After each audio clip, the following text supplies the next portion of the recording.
Now this case study is about an industry which is very practical industry which we may encounter in our day-to-day life.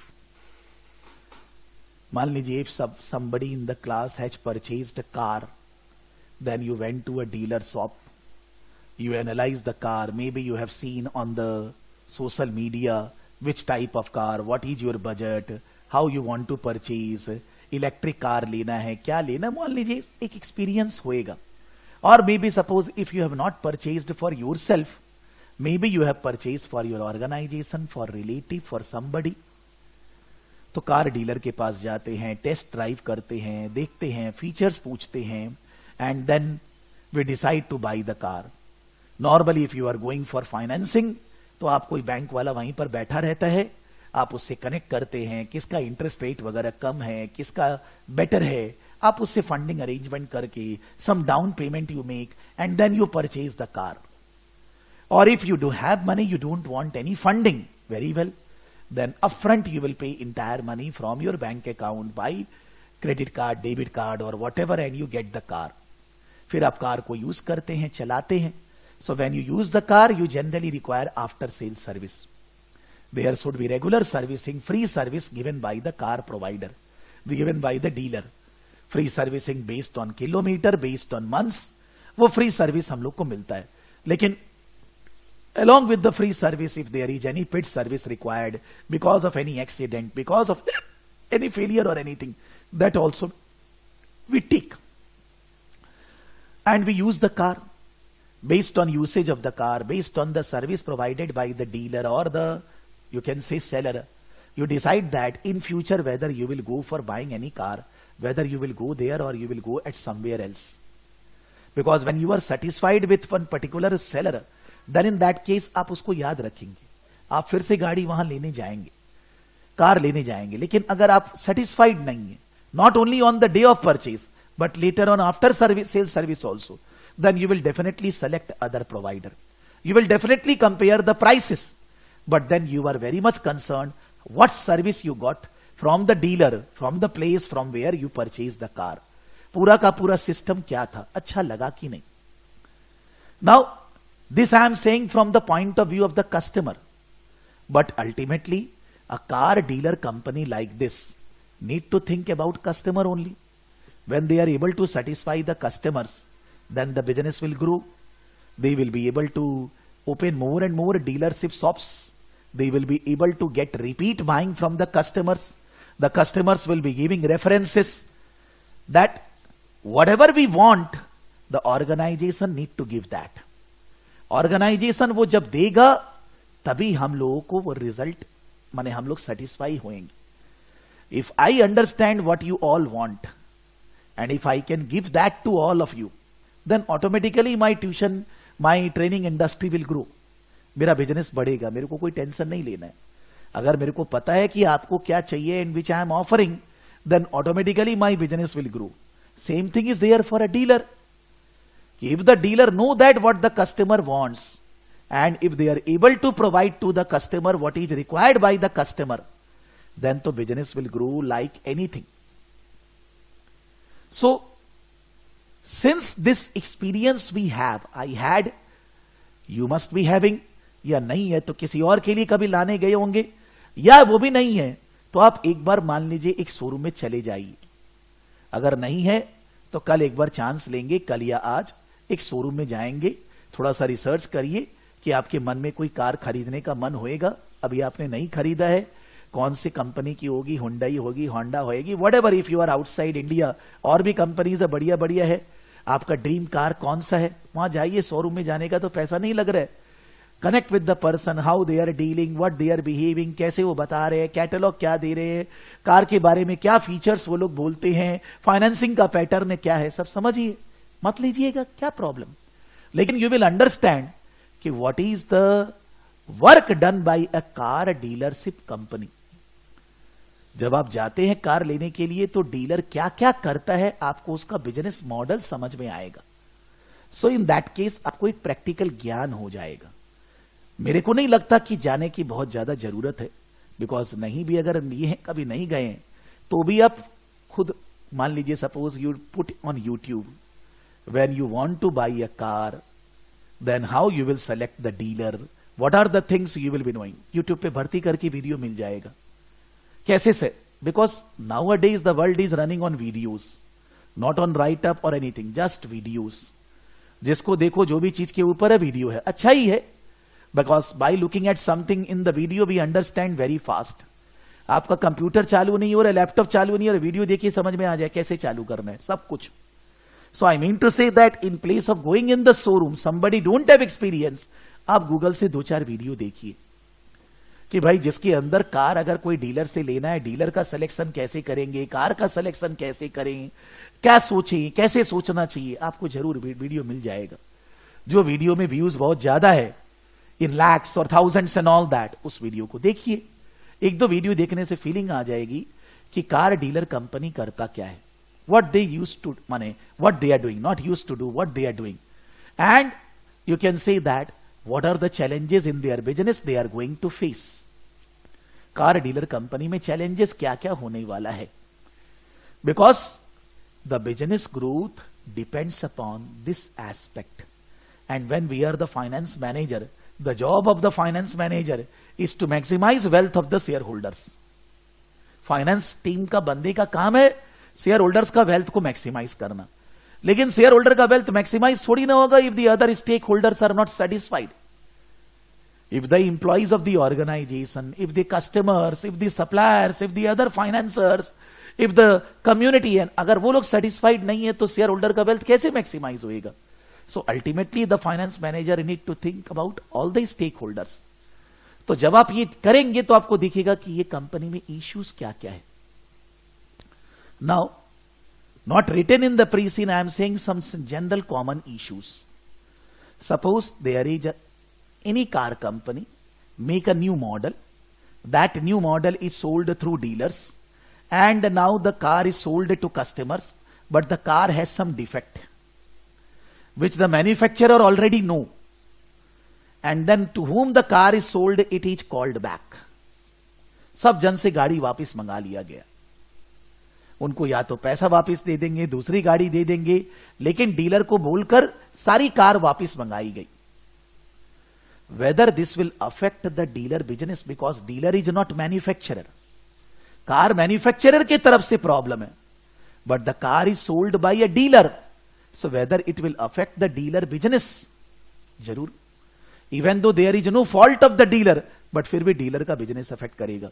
Suppose we are teaching CIMA, if there is a problem with the CIMA institute, which I can't do anything, then my business will also be affected, because हम तो उन्हीं का product बेच रहे हैं ना, maybe my fault is not there, but फिर भी मेरे को भी उनसे प्रॉब्लम होएगी। So, agar if the car manufacturer has done some problem and the car is called back, what the dealer will do in that situation?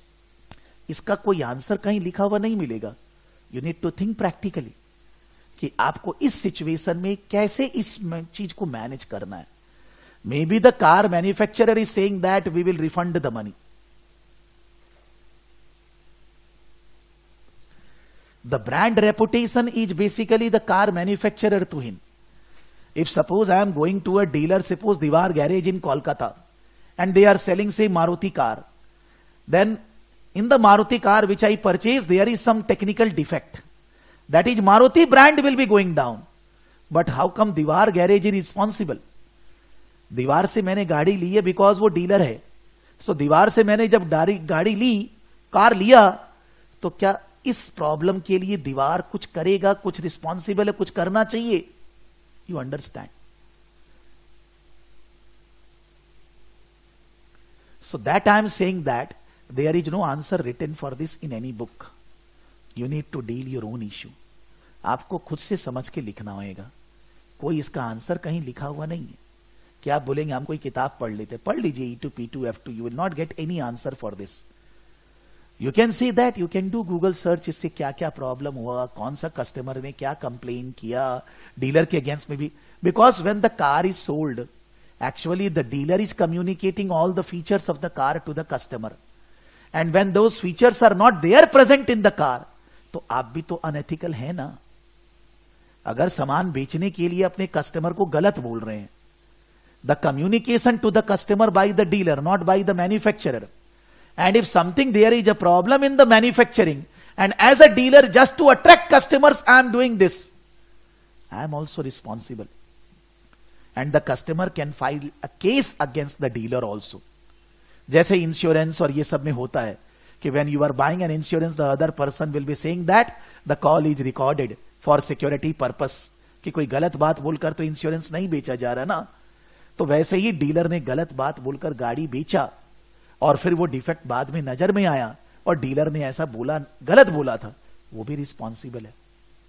That will affect the dealer whether he has done that or not. Now to overcome that what he is doing, or may be something which is not said by the dealer wrong, which is actually communicated by the manufacturer, लेकिन customer को तो dealer के तरफ से ही पता चल रहा है ना. So whether the dealer can compensate himself from the manufacturer that it is not my fault, they are filing case against me. कोई इसका आंसर फिक्स्ड नहीं. बट ऐसा कितना केस मार्केट में आया हुआ है. आई अकॉर्डिंग टू मी, जितना भी कार कंपनीज इंडिया में है, most of them has called back their cars many times in the past. चाहे मारुति बोल लीजिए, चाहे हुंडई बोल लीजिए, एनी कंपनी, आप गूगल में जाएंगे सबका डिटेल मिल जाएगा कि for which model of the car they called back the car. कहीं लिख रहा थोड़ी ना है केस स्टडी में, प्रीसीन में कहीं लिखा थोड़ी ना है, क्वेश्चन बना के दे दिया. Now you will think that it is E2 P2 F2. भाई कहां से E2 P2 F2 आ गया? ये प्रैक्टिकल इश्यू है. Suppose the another issue, when we purchased car, when we purchased any car, then first of all we connect with a salesman in that dealer. Dealer के यहां salesman से connection होता है. कैसे होता है? आप मान लीजिए डीलर को कॉल लगाओगे, मेल करोगे या उनकी वेबसाइट पे जाकर अपना इंक्वायरी डालोगे, तो वहां से सेल्समैन कॉल करेगा, वहां से सेल्समैन आपसे कनेक्ट करेगा. वो सेल्समैन जो आपसे कनेक्ट करेगा वो बहुत हाई लेवल का नहीं होता है. नॉर्मली वो सेल्समैन एक कॉमन आदमी होता है, वो इधर वो आया, उसको बहुत ज्यादा नॉलेज भी नहीं होता है. So when the salesman, the first communication with you with the salesman, then the salesman is started saying many thing which may not be correct. Genuine salesman नहीं है, उसको सेल करना है, because his salary commission depends upon sale of the car. तो उसको चाहिए आपका inquiry है, अभी का अभी गाड़ी बिक जाए, which happens in any other product also in the world. In the tuition industry also you are calling somewhere, some salesman is there और वो बोल रहा है कोर्स ऐसा है, वैसा है, वैसा है. होता है ना, दुनिया में सब जगह हो रहा है यार. It is not in the car. जब आपका फीलिंग बेटर होता है, जब आपको सेल्समैन से आगे बात करना है, तो वो एक सीनियर सेल्समैन के पास आपको ले जाता है. Now the senior salesman communication may not B 100% the way the junior salesman is saying. और जब आप गाड़ी खरीदने का सोचते हो, फिर तो वो सेल्स, आई मीन टू से सेल्स मैनेजर और सेल्स मैम रिप्रेजेंटेटिव के पास बने और सीनियर पर्सन के पास ले जाता है. When the deal is stuck, when the deal is done. और जब वो डील होती है उस टाइम पे आपको बीच में फाइनेंसर्स वगैरह भी इन्वॉल्व होता है. अगर आपको फंडिंग चाहिए तो आपका गाड़ी लेने के लिए 3-4 अलग अलग लेयर में आप लोगों से बात कर रहे हैं, और सभी all layers are belong to that dealer. वो सारे लेयर्स वो उस डीलर से बिलोंग करते हैं. कहीं भी मिसकम्युनिकेशन, कहीं भी कॉन्ट्राडिक्टरी सेंटेंसेस आने से प्रॉब्लम होता है, और ज्यादातर जगह आता है. जूनियर सेल्समैन कुछ बोला, सीनियर वाला कुछ बोला, मैनेजर कुछ बोला, अलग अलग. So the problem happens that at that time maybe the deal is going to be finalized, it is cancelled. Why this will be happening?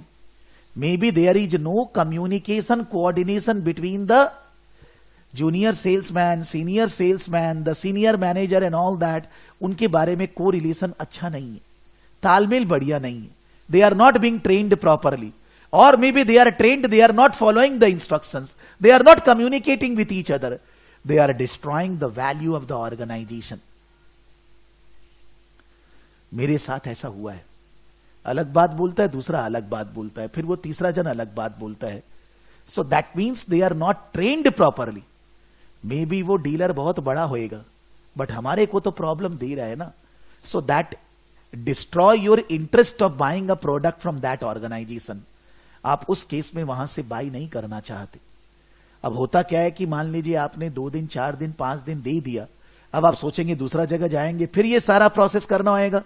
So you don't want to involve so much because time is money.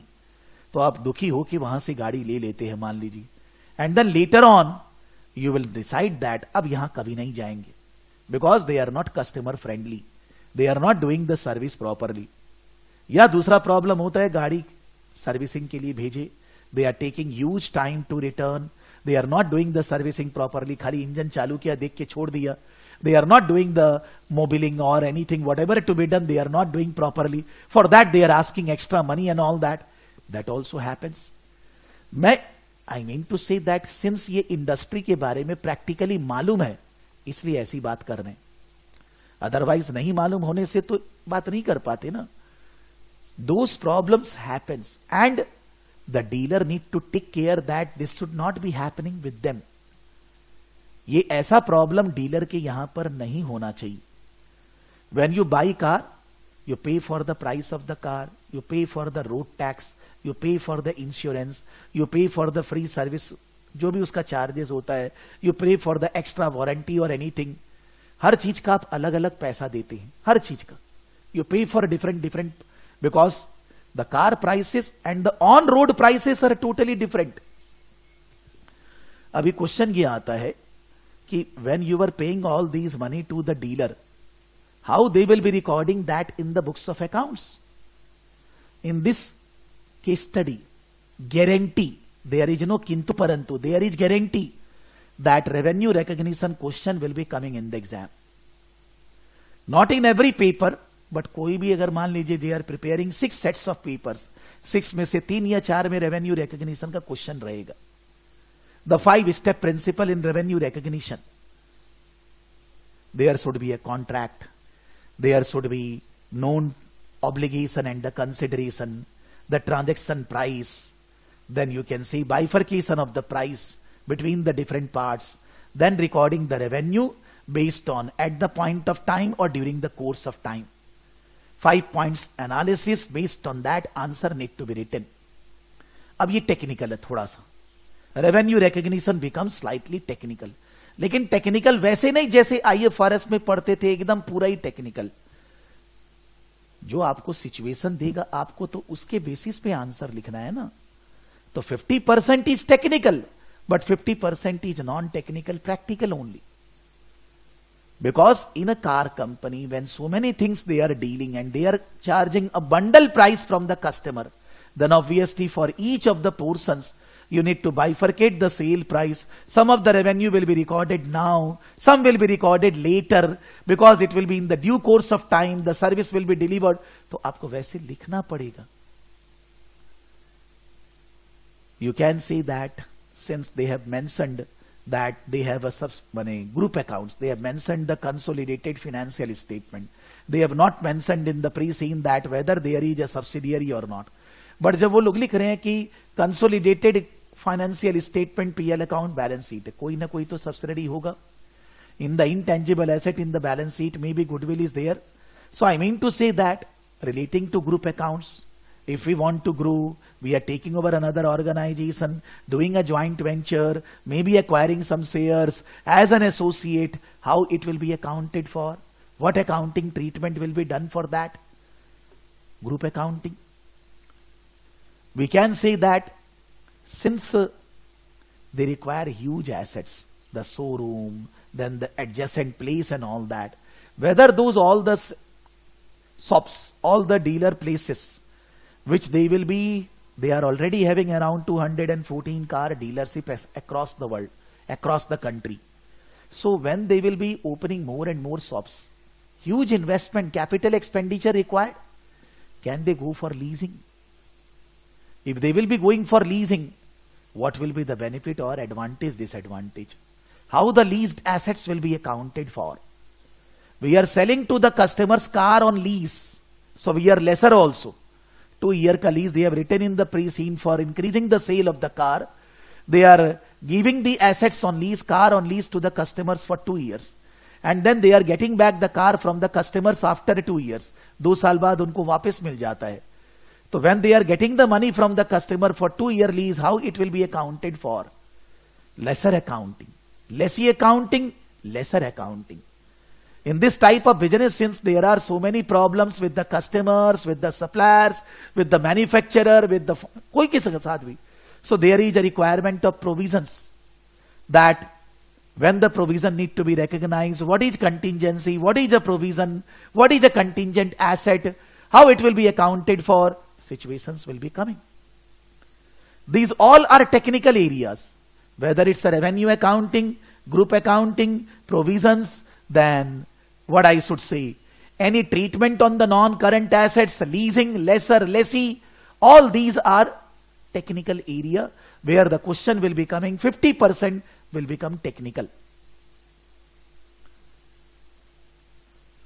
If we say that, suppose we have 214 car dealers, money spread 214 dealership shops. Maybe some of the dealer are performing, some of the shops are performing better than others. Why? Suppose in the Delhi, the car dealership shop is performing better than Calcutta office. The car dealership in Delhi is better than the Kolkata. Why? What is the issue? How can we evaluate the performance? What are the criteria to evaluate the performance between different shops? How can we compare with others? How can we do benchmarking? What are the criteria by which we can evaluate the performance? Maybe we can use balance scorecard. That is not only talking about financial aspect, talking about every aspect. Because the financial gain we will get when the non-financial things are taken care of. Then automatically we will be getting the financial gain. So you can see that there can be area, there can be questions on performance evaluation of different department, division, shops, their comparison with the others, benchmarking or balance scorecard. And in that only, what are the criteria by which we will be evaluating the performance, known as KPI, key performance indicators. Whenever the questions are there on key performance indicators, actually I have seen most of the students don't understand what is a KPI. As I said in the yesterday class, also in operational case study, same example I am saying. Suppose I want to analyze your performance for SEMA MCS. So I will check how many times you are attending the live classes. How many times you have done the recorded classes. How many times you have submitted the answers. How many times you have raised the doubts in the class. These things I can measure. Live class मेरा staff लिखता है सबके सामने present absent वगैरह, वहां से दिख जाएगा. आपको क्वेश्चन दिया गया, आपने आंसर सबमिट किया कि नहीं, दिख जाएगा. आपने क्लास में कोई डाउट रेज किया कि नहीं, दिख जाएगा. These are all measurable. And by that I will be able to analyze whether the student will pass the exam or not. Similarly, you can analyze me. Whether sir is taking the classes as per the schedule or not. How many classes are done as per the schedule? Whether sir has explained all the areas of the syllabus or not. If the area is core area A, B, C, D, E, F and the mock papers, whether all are done or not. Whether the sir is clearing doubts of any student or not. आप भी मेरा जब analysis करोगे तो आप मेरे लिए कुछ कैलकुलेशन करोगे. Those calculations are not only sales and profit. Those calculations are non-financial angle also. But the KPI cannot be vague. Suppose I will ask whether I am teaching good or bad. Amit says bad, Janisa says good, Lokesh say bad, Marlena say good and all that. This is not KPI. Because good or bad is a very subjective thing. KPI cannot be subjective. KPI is something which can be measured and based on that we can say it is good or bad. So when they are asking questions on KPI that relating to this department or a division, identify the key performance indicators and explain those key performance indicators, how they will be relevant. Suppose we want to compare one dealer shop in Kolkata with another dealer shop in Delhi, and the Delhi dealer shop is performing better than the Kolkata dealership shops. One KPI according to me, number of inquiries in a period in both the places. In Delhi, number of inquiries as compared to Kolkata, I don't have done this research, will be definitely more than double. Because the state of Delhi, the cost of living and all that, वहां पर जिस तरह का environment है, वहां मोटा मोटी सबके पास गाड़ी है. दिल्ली में नॉर्मली लोग बोलते हैं, ऐसा नहीं बोल रहे, लेकिन बोलते हैं कि आप रह नहीं सकते अगर आपके पास अपना कार नहीं है. कोलकाता वैसा नहीं है, थोड़ी ना गाड़ी जरूरत है. So the enquiries in Kolkata are very less as compare to Delhi. अब अगर मान लीजिए दिल्ली में एक महीना में suppose 1000 enquiries are coming in a dealer shop, and in Kolkata there are 400 enquiries. How can we say that Delhi can be competing or Kolkata can be competing with Delhi? कैसे compare करेंगे? But why I am using this KPI? So that I want to say that even though Kolkata is not performing like Delhi, but what is the reason behind this? Now, out of the inquiries, how many inquiries are actually sale done? Out of the total inquiries, what is the conversion rate? So वहां 1000 में से 300 और यहां 400 में से 100. So 300 by 1000 is coming 30%, and here 100 by 400 is coming 25%. So why the conversion rate is lower in Kolkata as compared to Delhi? Maybe the staff in the Kolkata shop are not that much efficient the way the Delhi staff, or maybe that is not the case. So I will make another KPI. I will say that the staff turnover in Kolkata shop and Delhi shop, कि अगर वहां dealer में 100 आदमी काम कर रहे हैं, salesman 100 है, कितने लोग दिन में माने साल में छोड़कर जा रहे हैं, और कोलकाता में कितने लोग छोड़कर जा रहे हैं. You will leave a job when you dissatisfied, when you are not fully satisfied. When you are satisfied you will never leave a job. आप बोलेंगे sir satisfaction is not only on work environment, it is on salary also. Whatever may B the reason sir. If the staff are not there in the organization for a long period, then definitely they will not be able to give good satisfaction to customers. But हर एक चीज जो मैं बोल रहा हूं, they are measurable. Labor turnover measurable, number of inquiries measurable, conversion rate measurable. आप बोलेंगे customer satisfaction level. अरे भाई सेटिस्फेक्शन मेजर कैसे करोगे वो लिखो ना. KPI means measurable. आप लिख भी रहे हैं लेकिन फिर भी नंबर नहीं मिलेगा, because satisfaction is a subjective thing that can not be measured. Satisfaction को मेजर कैसे करेंगे वो केपीआई है. You are writing in the exam that the dealer shop will be measured based on the satisfaction level of customers, but आप उसको major कैसे करोगे आपने लिखा ही नहीं, तो आपने केपीआई का आंसर दिया ही नहीं, तो नंबर कैसे मिलेगा? We say mission, vision, goals, objectives. Mission मतलब a statement which is written in the pre-scene, what the company will be doing, what business they are, how they are serving their stakeholders. That is a mission statement. That is written in 2-3 lines, 4 lines, or in 1 page. Vision. Whatever business we are doing, and if we do the business for 4, 5, 10 years, what ultimately we want to achieve. Vision statement always written in 1 line. Suppose born beta, तैयारी जीत की. ये सब mission और vision वेग है, इसका कोई calculation नहीं हो सकता. They are vague. When the mission and vision are converted into objectives, objectives are for short term period, for long term period.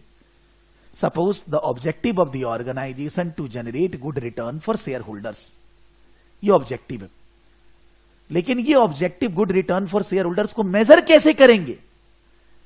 The share price of the company, the return for share holders should be at least 20%, should be at least 15%. When you are saying this measurement will be done like this, then this is called KPI. Even the objectives can be in the form of KPI. When you say that the financial goal, और आप उसमें बोल रहे हैं sales इतना होना चाहिए, profit इतना होना चाहिए, मार्जिन इतना होना चाहिए, that is also KPI.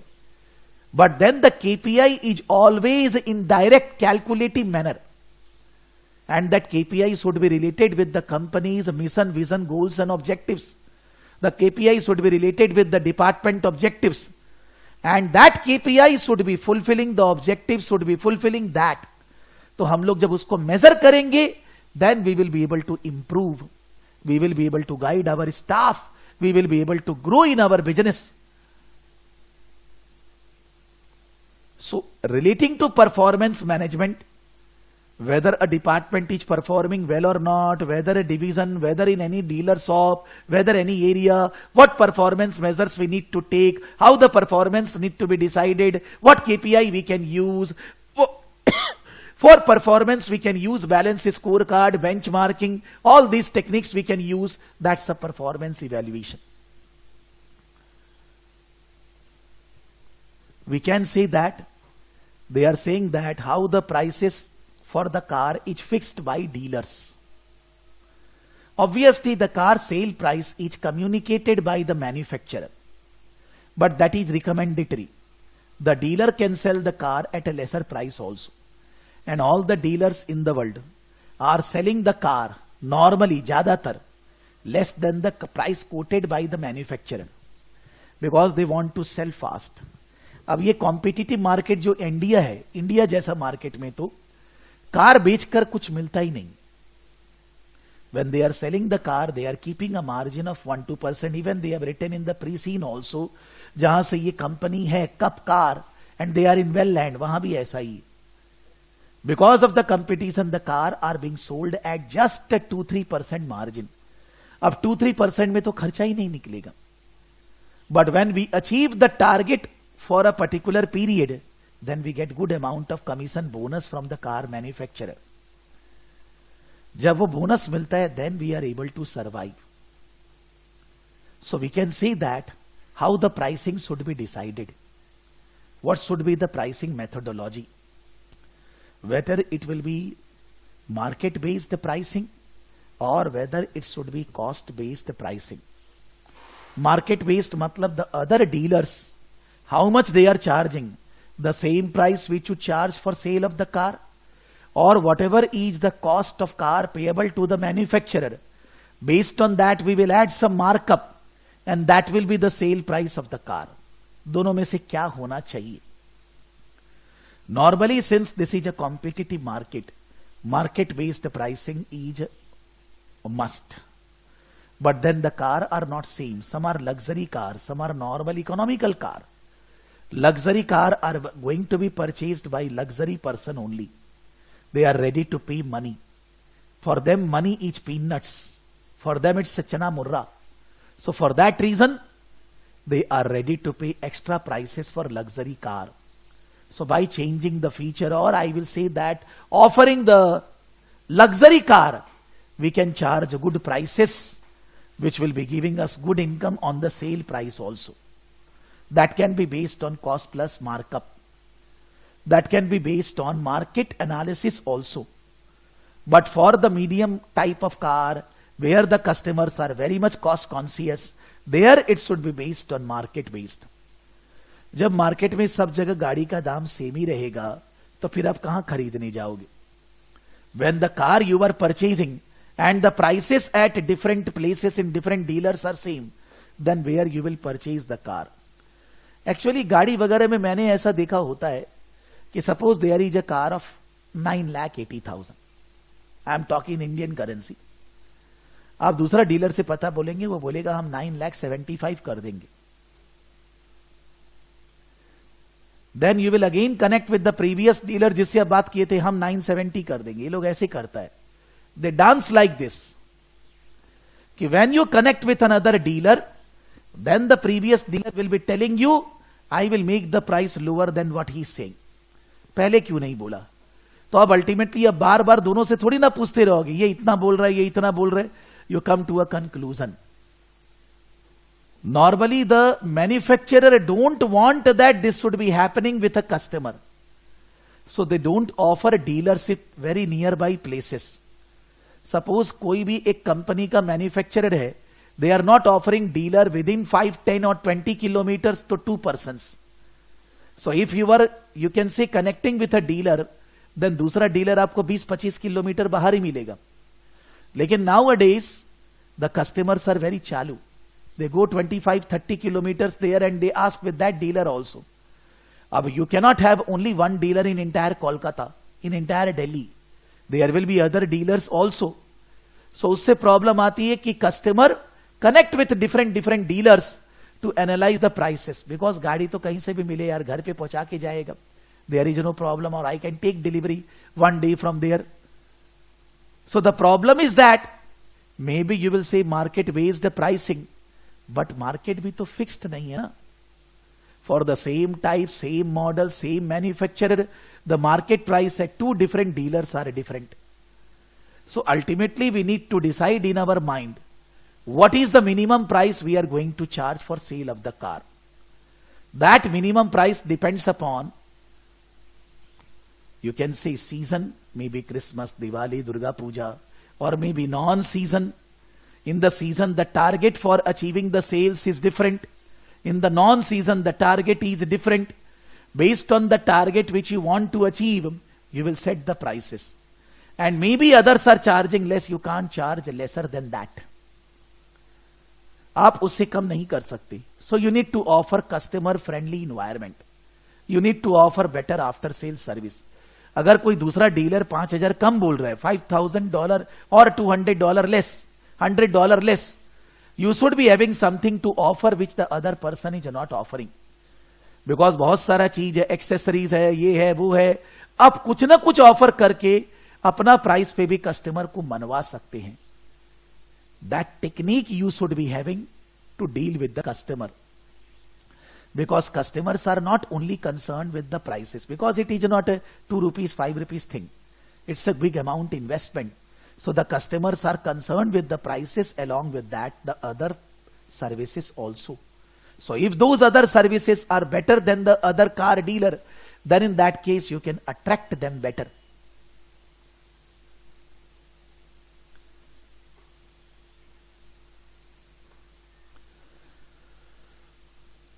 Then we can say that you can say our corporate governance, since we are listed for so many years, 60 plus years, and we are quoted in the stock exchange, not listed for 60 years, we are 60-year-old company, and we are listed in the exchange, Well-Land Exchange. So requirement of the exchange and other regulatory requirements on us increases.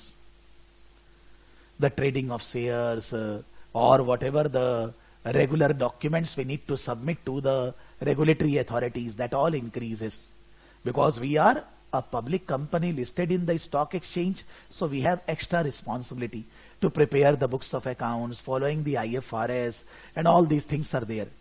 We need to have a proper corporate arrangements, that is the executive and non-executive director mix. How many executive and non-executive director we have? How many? How many executive and non-executive directors we have? I am also forgetting.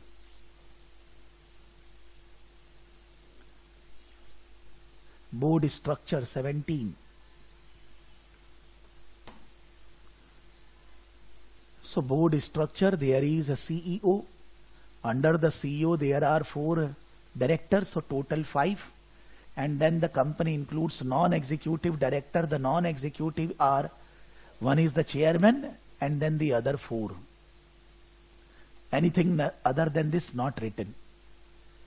Normally we say that in most of the corporate governance in the world, the number of non-executive directors should not be less than the executive directors. You will say why? because executive directors are running the business, taking all day-to-day decisions and everything. And the executive director decisions are questioned or analyzed by the non-executive director.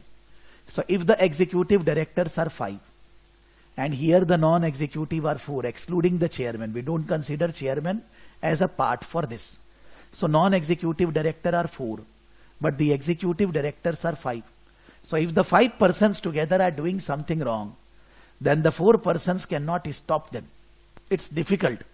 It's not a Shahrukh Khan movie where Shahrukh Khan is fighting with 1000 persons. That's not possible.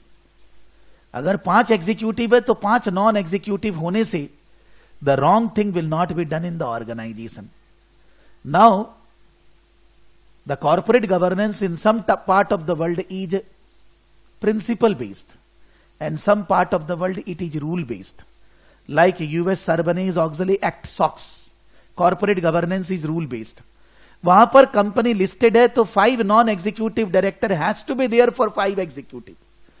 But in India it is principle based. अगर 5 नहीं भी है चलेगा. Why this is there we can mention. So in वेनलैंड what is the corporate culture we don't know. Whether it is rule based, principle based, but then the non-executive director are lesser than the executive directors. What is the job of the chairman?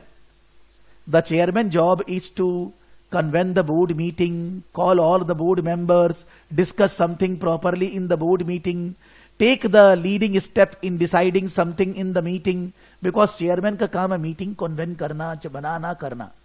But CEO job is to run the business.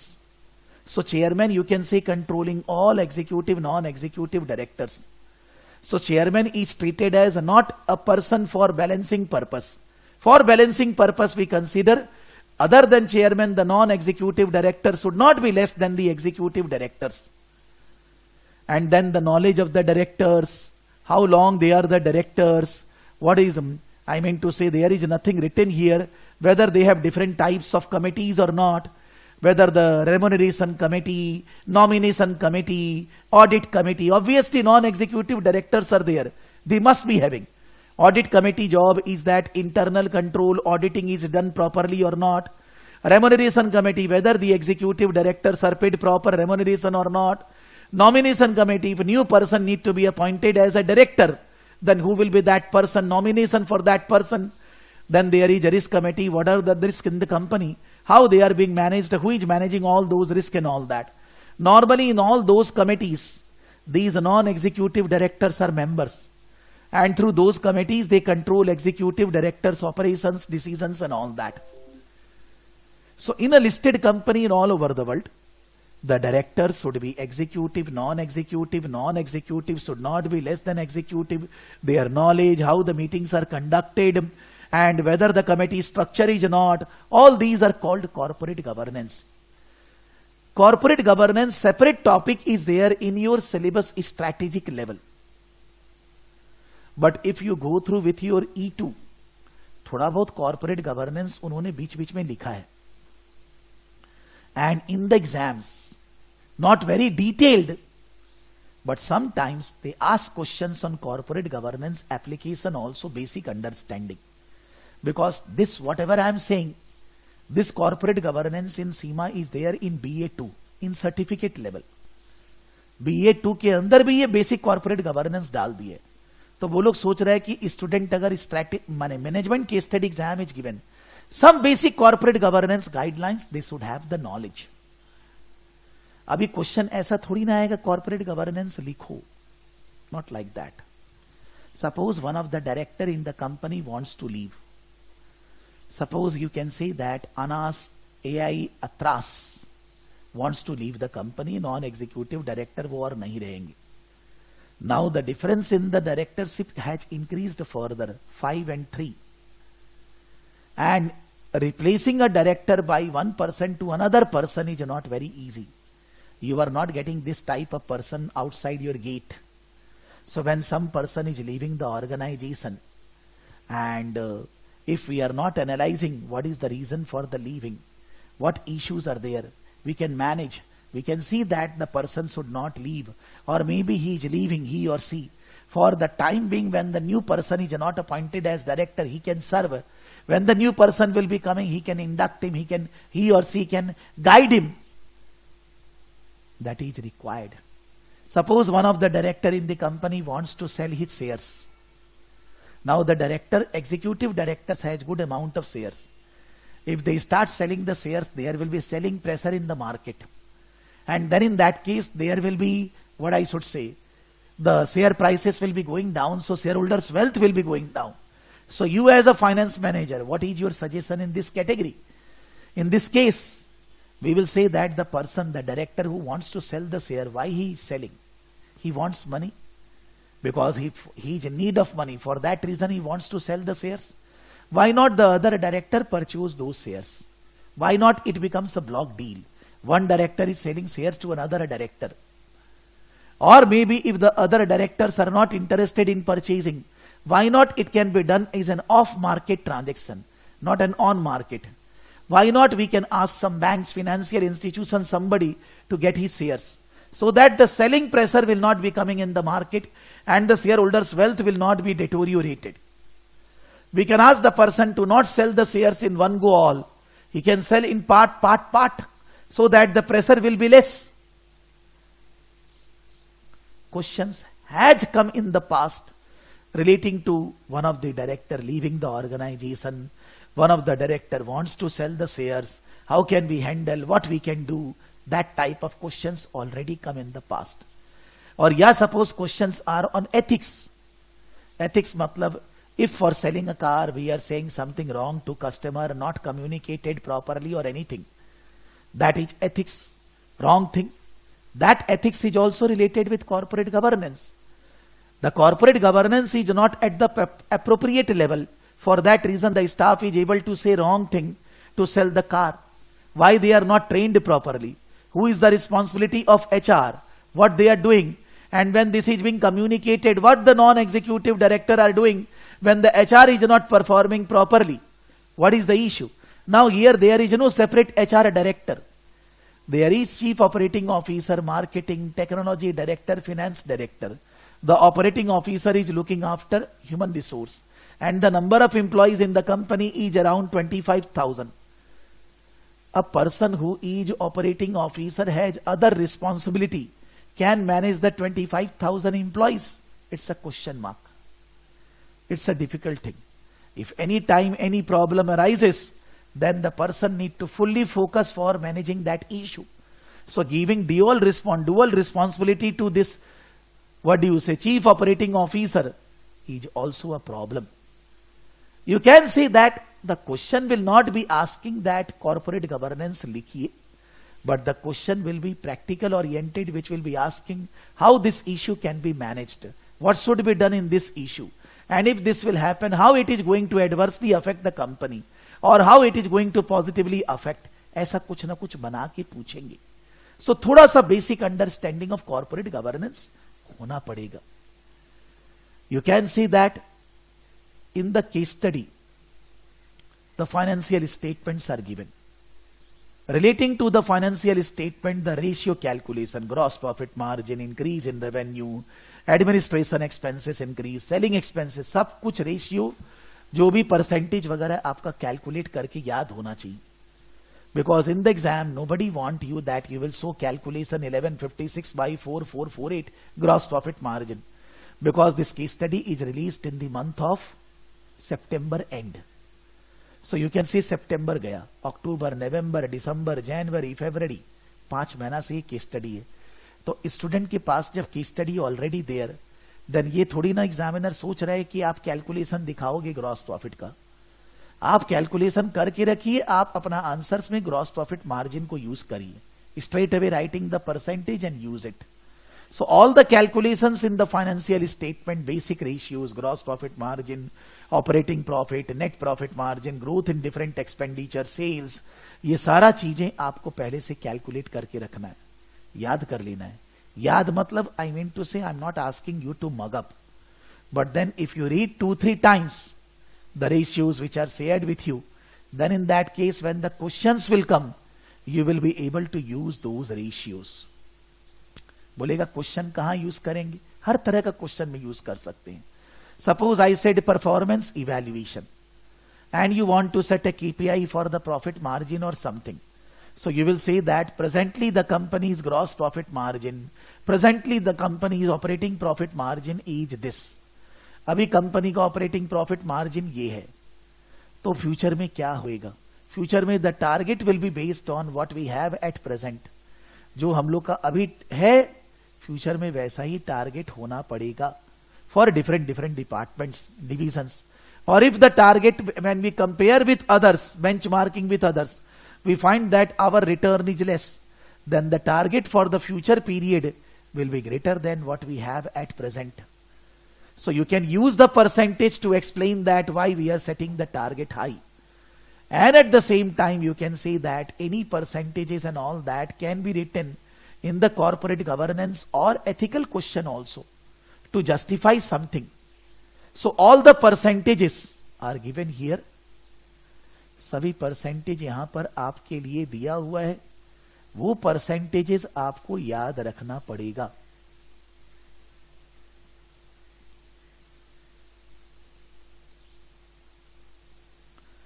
This is तो what are the key areas.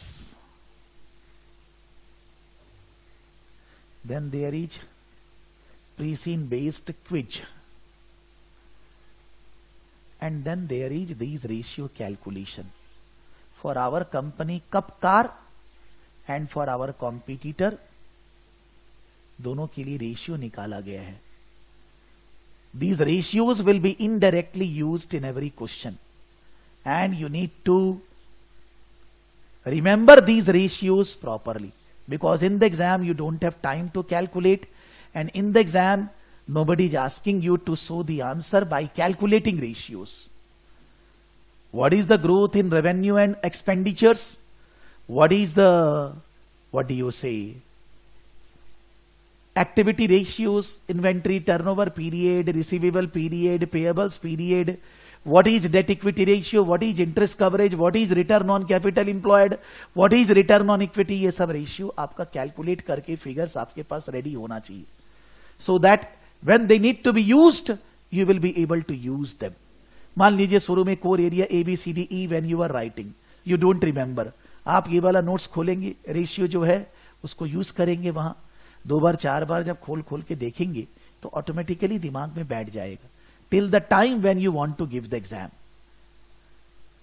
Just that if suppose the profit for the year is 592 and the company has paid dividend 573. That means whatever the profit they have earned is given as a dividend. Is this logical? The company should be paying this dividend. क्या लगता है?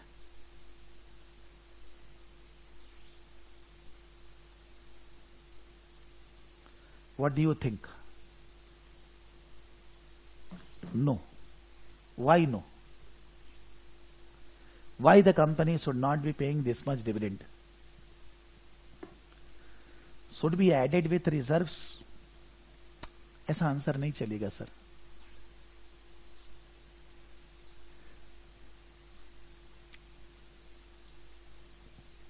No. It is not an accounting question. I am saying that कि when the company है. Sir, I'm saying that कि like sir अगर ये जो dividend company का आ रहा है ना, अगर ये dividend company profit क्या है 592 million. हाँ. 573 वो dividend में declare दे दे रहा है. हाँ. तो like अगर देखिए सर कोई भी कंपनी का growth aspect में देखा जाए ना, तो उसका जितना capital जितना strong होगा, तो like you know इसमें उस कंपनी के लिए उतना ही अच्छा होगा in long run. तो अगर 573 पहले उसका प्रॉफिट आया है 592, 573 डिविडेंड भी डिक्लेयर कर दिया, तो उसका जो रिजर्व एंड सरप्लस में जो एडिशन हो रहा है कैपिटल बहुत ही माइनर हो रहा है. तो इससे क्या होगा ना, मार्केट में अगर मार्केट देखिएगा सर, तो मार्केट में मतलब जो भी शेयर होल्डर से जो भी इसमें इन्वेस्ट करेगा शेयर होल्डर्स के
there are two things here.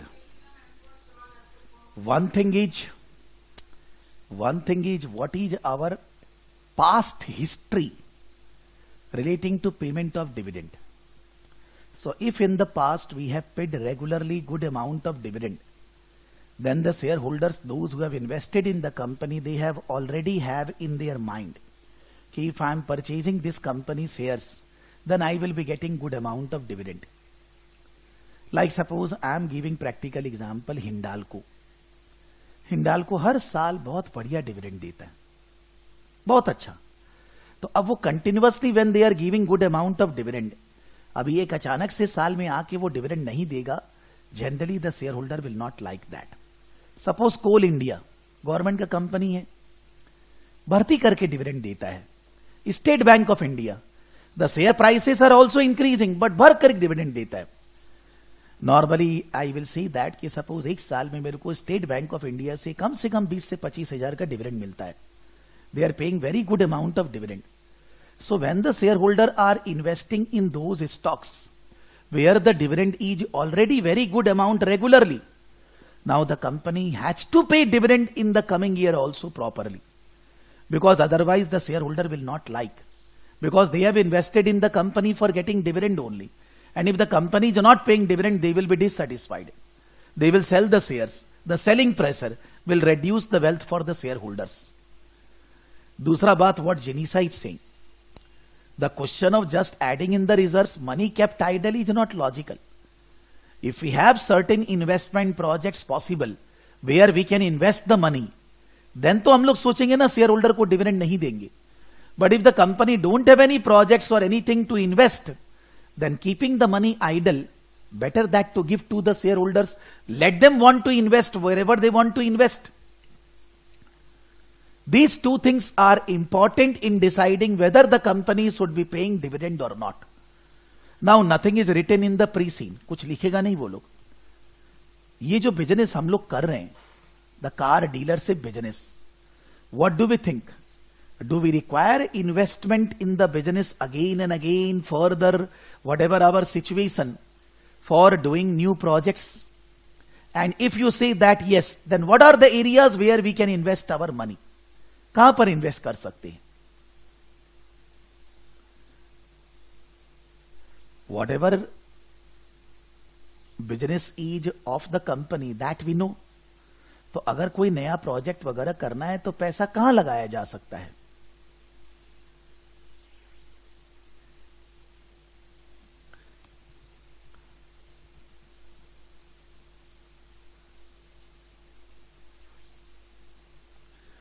So in the expansion will be, there are, suppose we will be opening new dealership shops.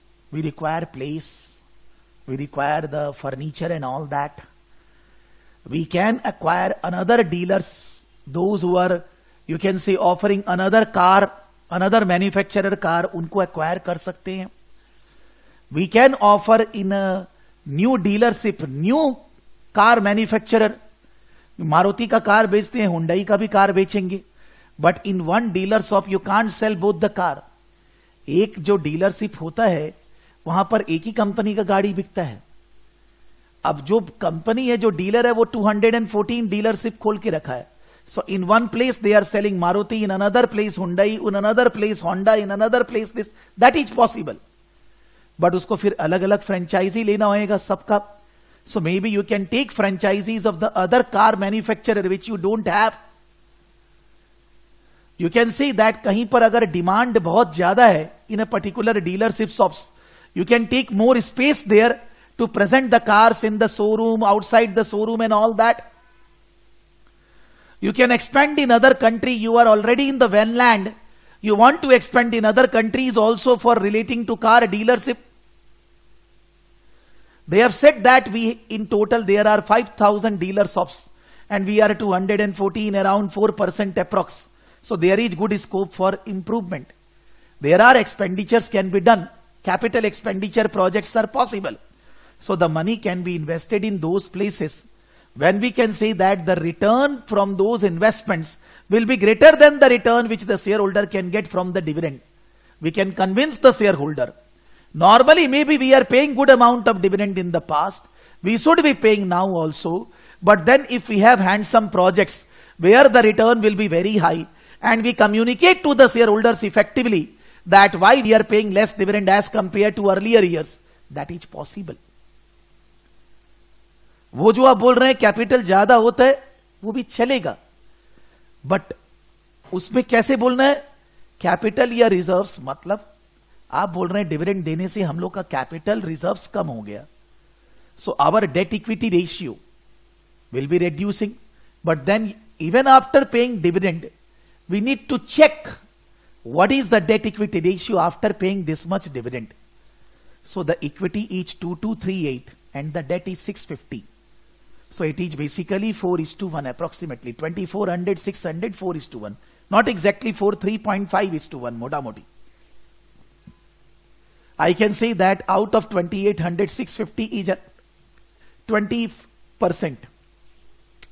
मान लीजिए मेरा बिजनेस में 5 करोड़ का एसेट्स है और मैंने लोन 1 करोड़ का लेकर रखा है, क्या खराब है? 20-30% डेट इज एडवाइजेबल, चलेगा. And we have so many माने लैंड, बिल्डिंग, बहुत सारा चीज है हम लोग के पास, तो we have tangible assets to support them. So 20% debt is not high. That means by paying so much dividend it is not adversely affecting our debt equity ratio. मान लीजिए यहां पर डेट बहुत ज्यादा होता और आपका डिविडेंड देने से the date equity ratio is adversely affected so much, then in that case you will say that when the debt equity ratio, the company's gearing level is not good, it is not advisable to pay so much dividend. But उस case में भी हम लोग को ये लिखना पड़ेगा कि maybe we are paying dividend because we have the past principles, because shareholder have expectation about every company. कुछ कंपनी है डिविडेंड नहीं देता, like IT companies. If you say Infosys, TCS, they don't pay so much dividend because their return to the shareholders is increase in the share price only. But if you say State Bank of India, any government bank, or if you say Coal India या Hindalco, ये सब company बहुत बढ़िया dividend देता है. So they have created a notion in the shareholder mind ना कि हम आपको अच्छा डिविडेंड देंगे. तो अगर कंपनी डिविडेंड नहीं देगा, शेयर होल्डर शेयर बेच देगा. And because of the selling pressure, there will be huge decrease in the share price value. And then it is not good that the company is not fulfilling the return for the shareholders. Wealth maximization तो destroy कर दिए. तो finance manager किया क्या फिर? सो reserves होना अच्छा है, बट आप मान लीजिए डिविडेंड नहीं देंगे, रिजर्व में रख दिए, तो उस पैसा को बिजनेस में लगाएंगे तो that money which you have you need to invest. अगर आप इन्वेस्ट भी नहीं कर रहे हैं, आइडल रख रहे हैं, तब तो कोई भी चीज आइडल मतलब खराब. अगर हम लोग का अलमारी में पैसा पड़ा है तो वो बढ़ेगा थोड़ी ना, हो तो 100 रुपया ही रहेगा. If I will do fix deposit it will become 100 to 106. So if the investment opportunities are there then we should invest in the business. But if we are already paying good amount of dividend in the past and we don't want to pay now, then we need to communicate with the shareholders very effectively, because otherwise shareholder will sell the shares. आपको shareholder wealth maximisation देखना है, वैसे dividend को लिखना पड़ेगा. बात समझ में आ रही है?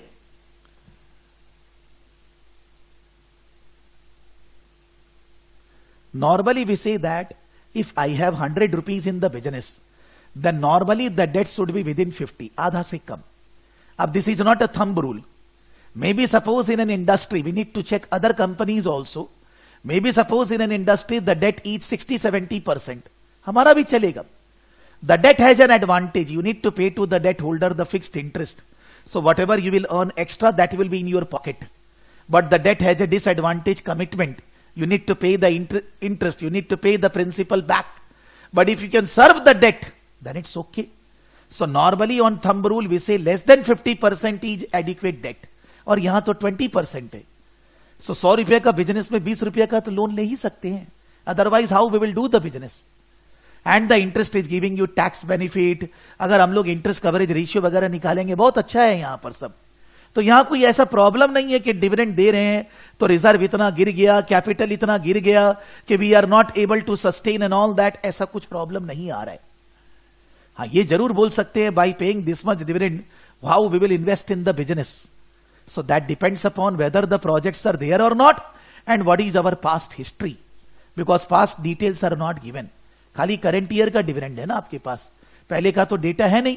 So you can't say about कि whether we are paying regularly, but you need to write what is our history. Exam में तो लिखना पड़ेगा ना. Or maybe suppose they will give you information in the unseen कि for the last 4 years this was the dividend payment, this was the profit. अब तो आपको ये नहीं बोलना नहीं मालूम है, अब आपको लिखना पड़ेगा उसको लेकर. What I mean to say that कि मान लीजिए कहीं भी बैलेंस शीट में कोई भी आइटम है, पीएल अकाउंट में कोई भी आइटम है, suppose in the assets, intangible assets. The intangible assets are 580 to 580. There is no change. So intangible assets में depreciation, amortization नहीं हुआ क्या during the year? There is no amortization because depreciation on intangible assets we say amortization. So it is last year, current year, same value. So there is no amortization.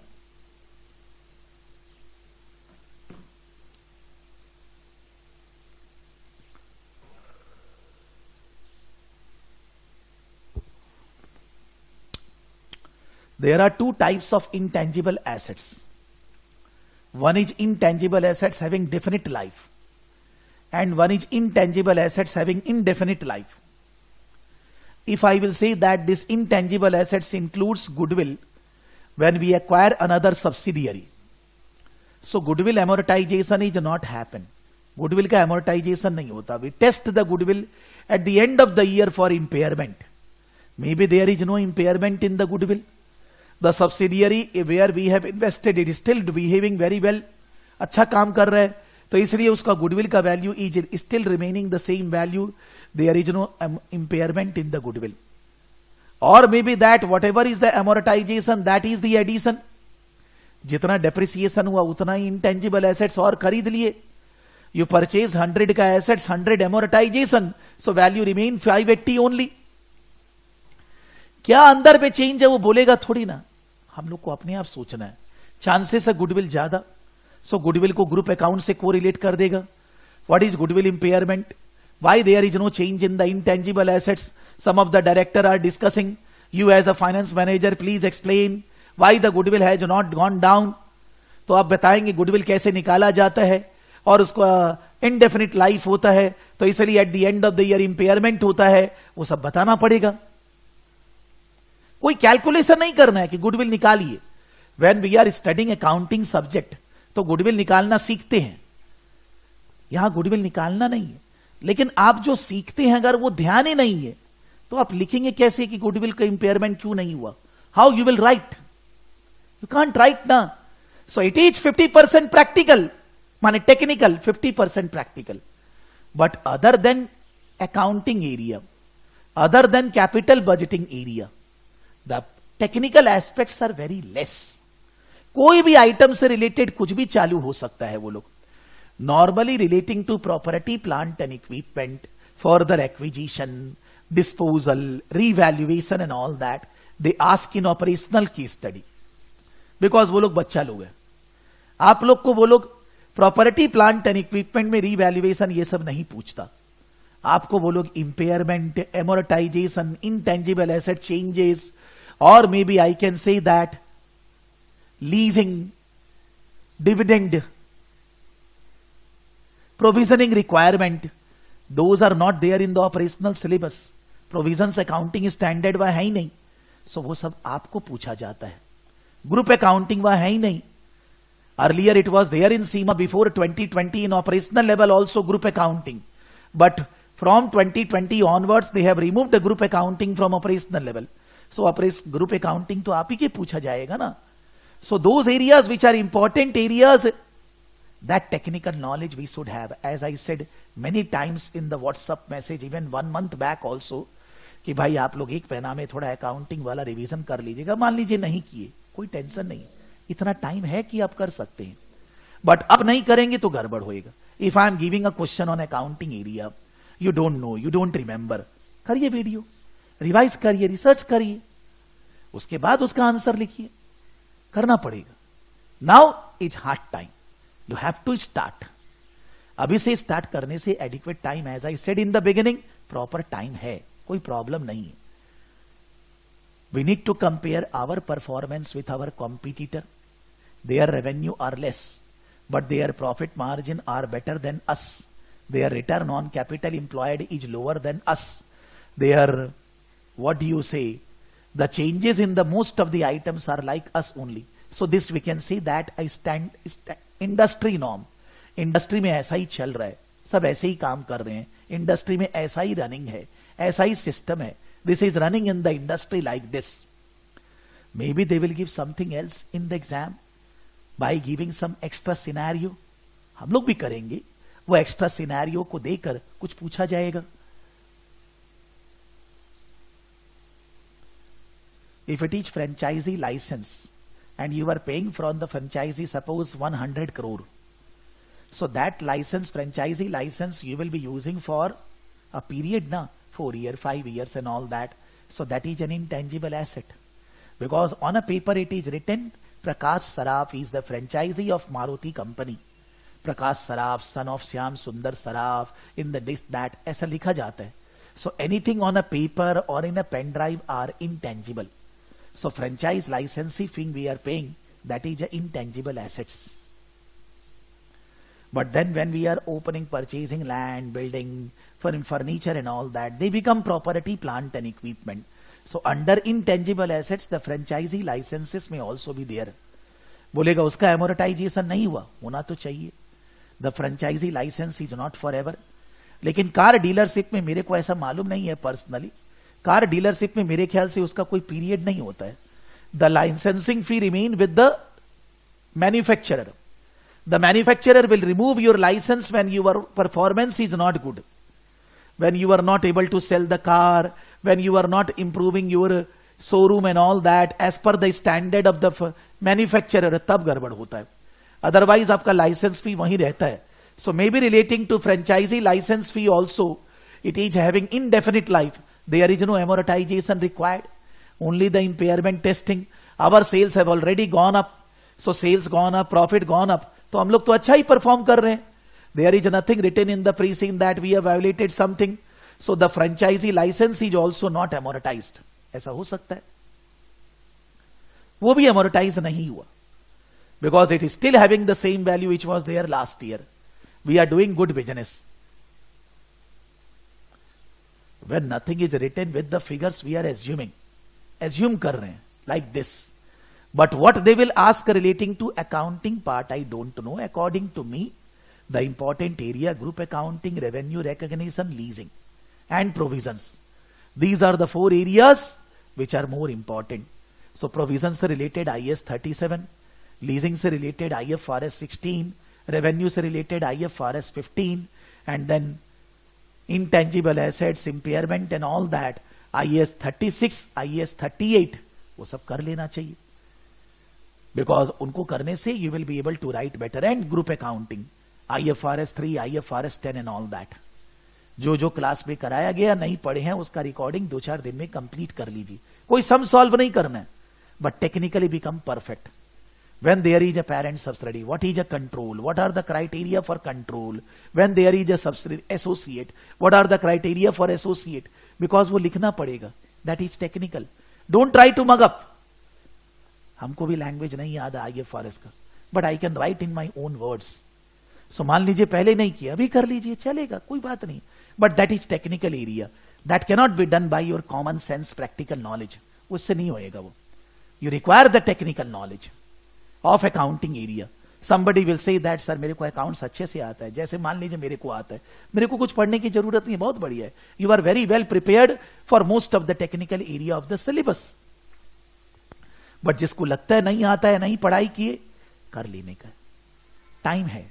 Take a target that in next 10 days you will complete these accounting IAS IFRS. मान लीजिए recording नहीं चल रहा है, नहीं कर रहे थे, 2-4 दिन से सॉफ्टवेयर के अंदर वापस से पासवर्ड देना पड़ेगा. मेल डाल दीजिए, सुबह पहले वो लोग कल आपको दे देगा. मॉर्निंग में well they will come, they will give you, so that you can prepare. But अब तो करना होगा ना, you can't delay further.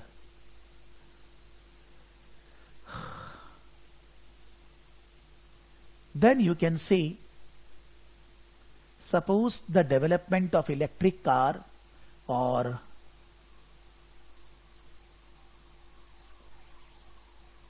what I should say, this is the problem, that the total cost is not communicated to the customer. Don't forget to have your car serviced regularly, which is reminder. They always connect, give a message कि भाई आपका इतना दिन हो गया, आप वापस से सर्विसिंग के लिए लाइए.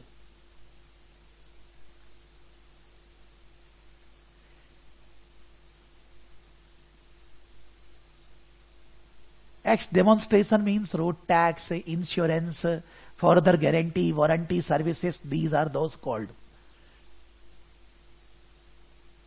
And this is, you can say, on social media, some of the customers are discussing some of the issues. ये सब ये लोग क्यों देता है? So that relating to that, they can create a scenario and they can give questions. Suppose, I will say relating to electric car. अभी normally, if I will say about India, electric car market कितना develop हुआ है? कोलकाता में तो उतना नहीं है. कोलकाता में तो still it is, what I should say, it is diesel or petrol based car. But if you say more developed city, you can say Bangalore, you will see Calcutta से developed, बहुत developed there. Bangalore, Delhi, Mumbai, ये सब जगह क्या हाल है? Hyderabad and all that. क्या sir तुझे मालूम है ये सब?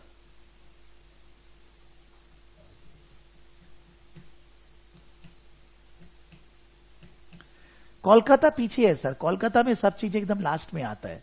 ये शहर नहीं है, गांव है. It is not A city, it is a village. So don't think everything from Kolkata aspect. According to me, electric car market is growing like anything, even in India also. And this electric car market is not picking up just because of one reason. The difference in the price of electric car, or you can say diesel and petrol car. Price में difference is around 50%. कि अगर आप वही तरह का diesel petrol car लेंगे तो 10 लाख रुपया दाम है इंडिया में. अगर इलेक्ट्रिक कार लेंगे तो 15 लाख के ऊपर. The prices are very heavy. And at the same time you can say that कि electric cars are very environment friendly, because of the fossil fuel burning. Delhi का हालत आपको पता है. वहां पर तो अरविंद केजरीवाल ने बोला एक दिन और एक दिन ये भी चलेगा, वो भी बंद हो गया. बट फिर भी, so we are saying that the pollution level in most part of the world, because of the vehicles being used and because of the petrol and diesel, is going to the next level. So it is the requirement of the world that we should have electric car. Even आप समझ लीजिए कि India में जितना भी taxi, cab, ये सब चलता है, सब धीरे धीरे इलेक्ट्रिक होने वाला है. मे बी 2 साल, 2 से 3 साल, उससे ज्यादा नहीं, उससे और ज्यादा नहीं जाने वाला है. Actually the government of different countries need to take initiative to give subsidy on electric cars, जिससे कि electric car prices will be coming down and the people start buying the electric car. अभी हम लोग का जो showroom dealerships है, वहां पर whether we are offering electric cars और नॉट, नॉर्मली कहीं एज सच लिखा नहीं. Suppose we are not offering electric car and we open a dealership shops where only electric car will be offered. Then what are the challenges, what is the risk, what is the things we need to consider, since we have not done in the past the knowledge, the make, the knowledge about the electric car we need to develop, communicate to the staff, connect with the manufacturer of electric car to get this knowledge. Elon Musk India में ला रहे हैं ना electric car का plant. China में लगाया है, मोदी से बात कर लिया, इंडिया में लेकर आ रहा है. बिकॉज उससे क्या होएगा कि इंपोर्ट ड्यूटी उतना जोर का नहीं आएगा. तो in that case the electric car will become less costlier. अब वो एलन मस्क एक दिन में तो प्लांट नहीं लगा लेगा ना, थोड़ा तो टाइम लगेगा यार. बिकॉज अभी इंडिया में इलेक्ट्रिक कार जनरली टाटा शायद बनाना चालू किया है, आई डोंट नो एग्जैक्टली, हाँ टाटा चालू किया है, लेकिन for that new more and more production is required. You can say that कि जो भी कंपनी इलेक्ट्रिक कार बना रहा है उसका शेयर खरीद लेना चाहिए, बिकॉज आने वाला 2-3 साल में आपको सब जगह इलेक्ट्रिक कार ही दिखेगा. और फिर हो जाएगा क्या, ड्राइवरलेस कार, ड्राइवर भी नहीं चाहिए. बोलेगा ये संभव है सर, है, but it will take around 8 to 10 years. This is an industry where the changes in the technology are very fast and the dealer need to keep pace with the changes in the technology. Dealer का काम है जो नया चीज आया, जो नया parts आया, जो नया गाड़ी आया वो ऑफर करना पड़ेगा. Maybe initially it is not picking the market, but later on since you will be the existing player, new player जो कि पहले से है, then you will be able to attract the market better. Maybe here you will be suffering loss, but there is a concept called loss leadership. Leader से loss होता है, गाड़ी बेचकर new car we are suffering loss, but because of that we are able to offer used car, we are able to offer different other services, commission, तो ultimately फायदा होता है ना. गाड़ी नया गाड़ी बनाकर बेचना एक लॉस लीडरशिप है. This is a loss leadership pricing. जब आप कंपनी से गाड़ी, डीलर से गाड़ी खरीदते हैं तो गाड़ी का बेचकर उसको लॉस होता है, लेकिन बोलता है सर्विसिंग कराने आना, एक्सीडेंट होगा तो आना, तब देखते हैं. So they charge a very hefty amount, good amount when the servicing and all that is done. So relating to electric car also, may B the market presently is not fully developed, the charging stations और the pricing of the car, but then it is environment friendly and going forward that is going to be the norm. सारा electric car ही दौड़ने वाला है. So in that case we need to do this.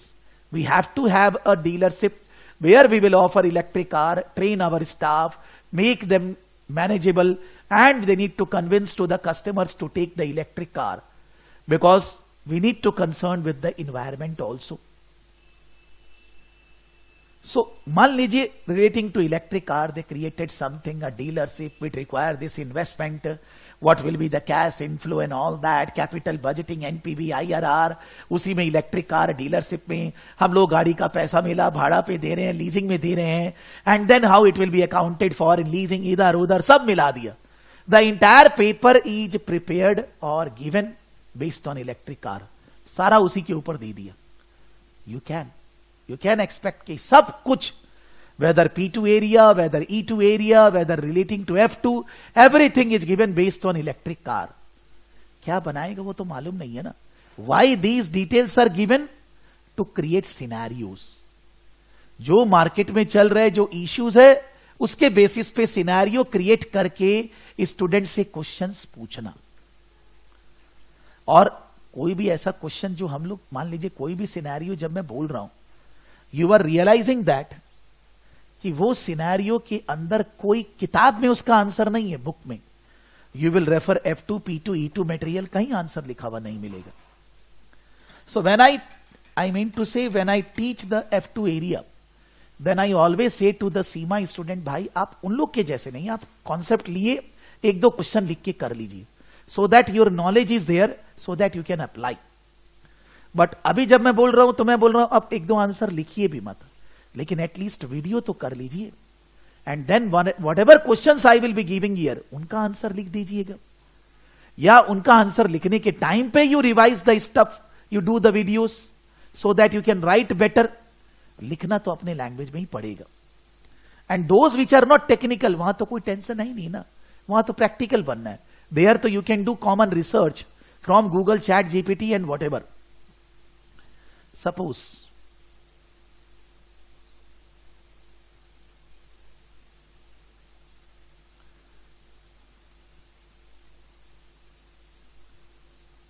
this is Chat GPT. A car company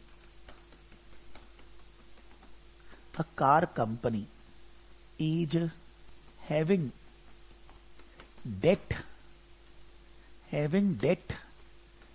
equity ratio of 3.5:1 needs funding for taking dealership of electric vehicles. A car dealer company is having debt equity ratio of 3.5:1 needs funding for taking dealership of electric vehicles. What advice you will give for funding? Please explain in detail. Chat GPT हमारा teacher है, हम chat GPT को बोल दिए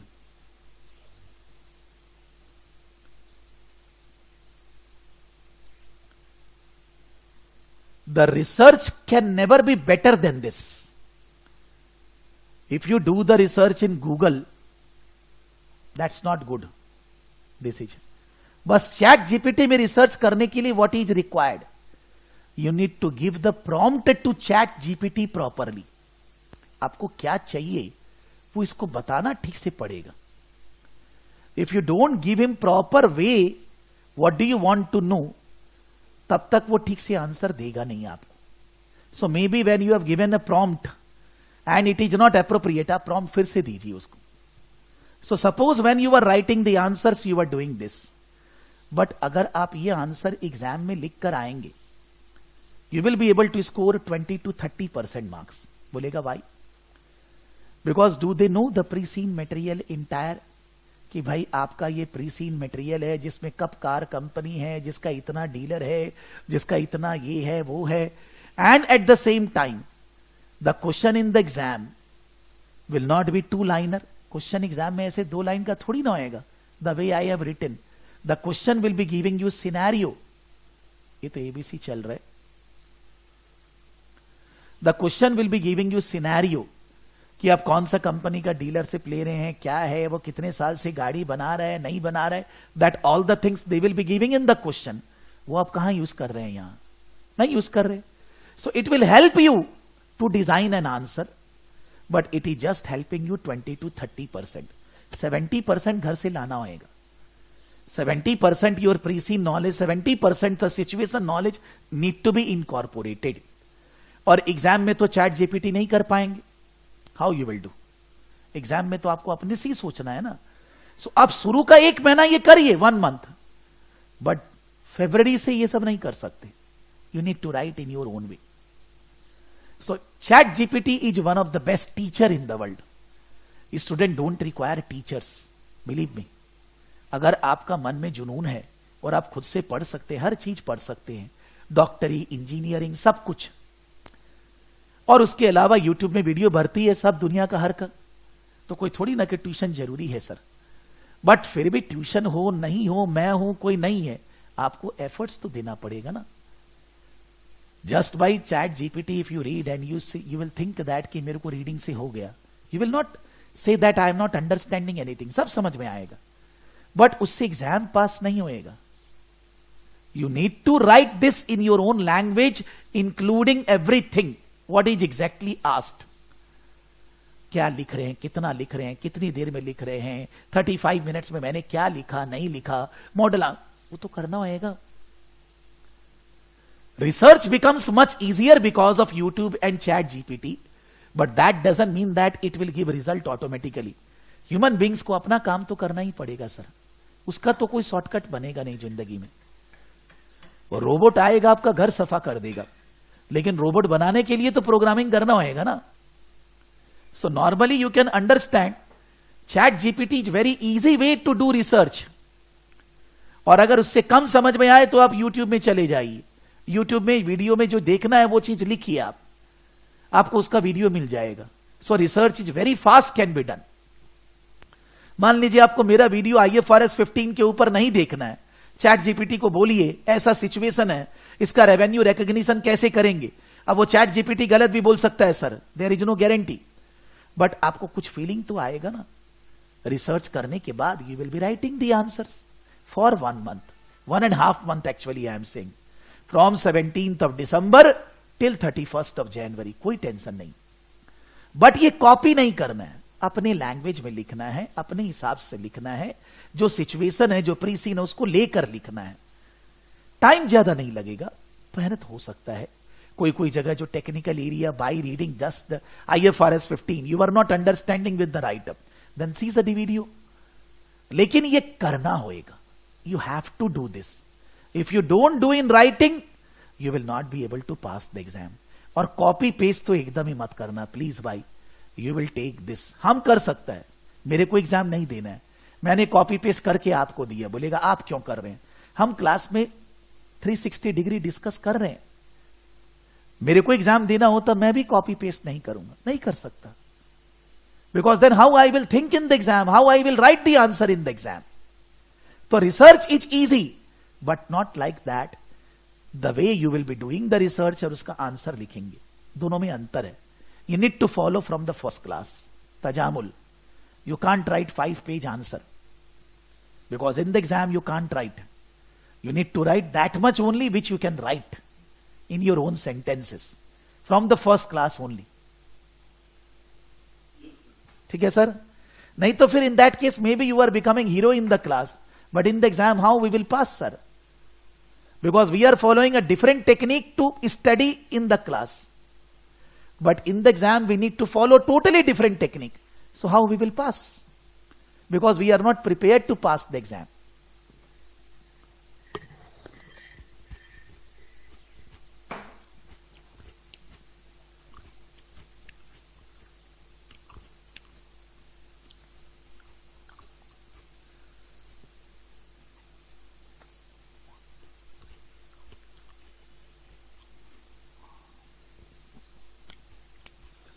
There is one area written, key topics relating to the core area.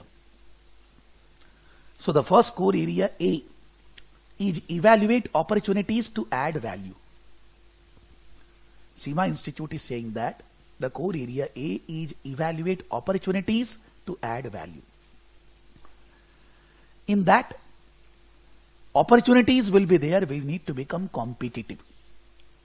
Opportunities will be there if we invest in new projects which are in demand, and then we will be able to grow our business. We will be able to add value.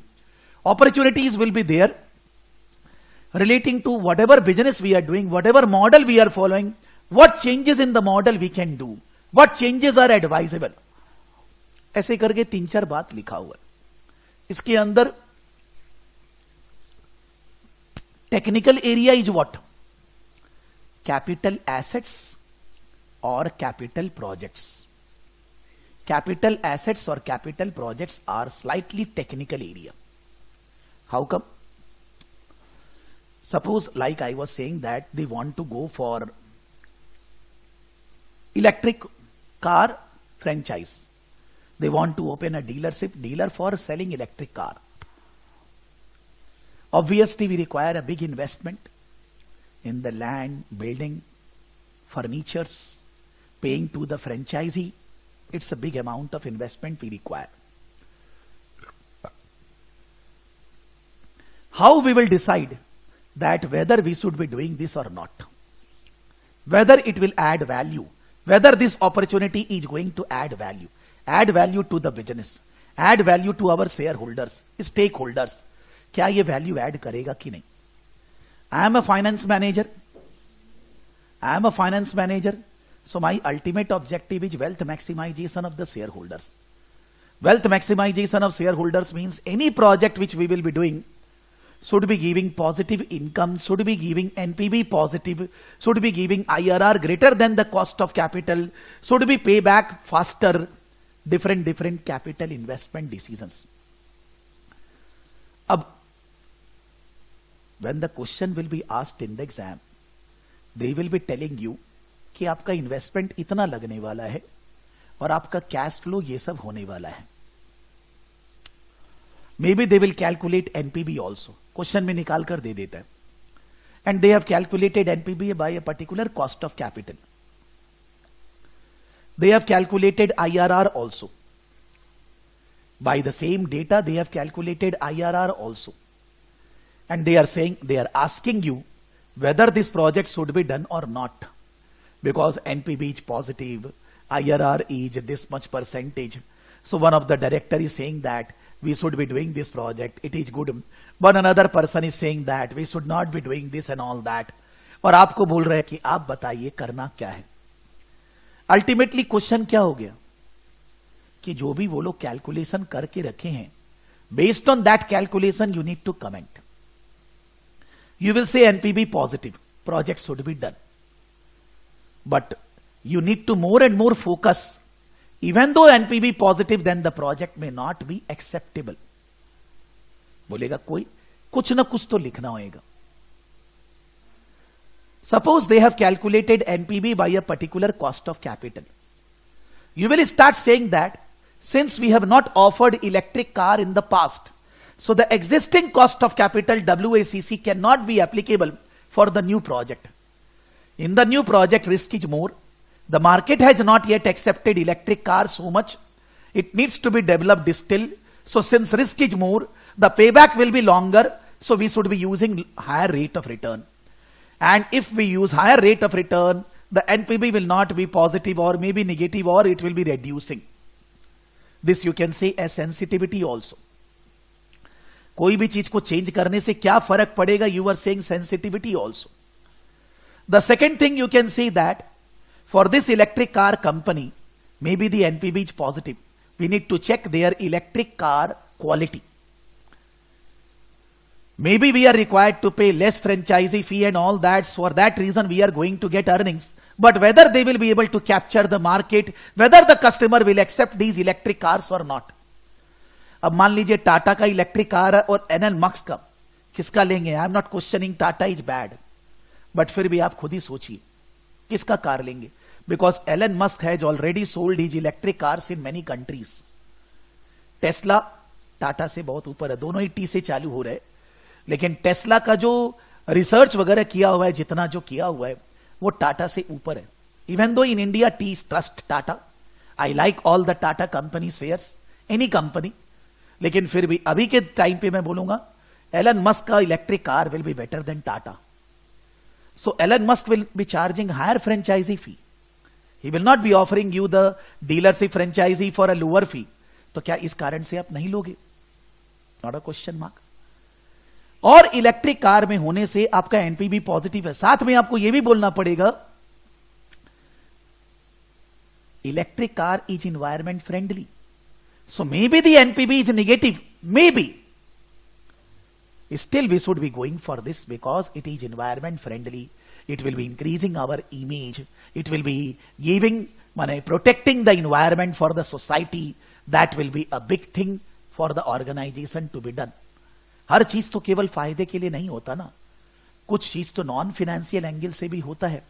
It will create brand image of our dealership. And then in that case, automatically we will be able to attract more and more customers. And we will be able to do something for the society. So we can say that the project should be done. IRR मान लीजिए निकाला है. IRR should be greater than cost of capital. Cost of capital is not mentioned in the question. But IRR is suppose less than the cost of capital. NPV positive. But IRR is less than cost of capital. Possible है क्या? The net present value is negative, positive. But the IRR when calculated in the project, it is less than the cost of capital. Is this possible? क्या भाई? Anyone?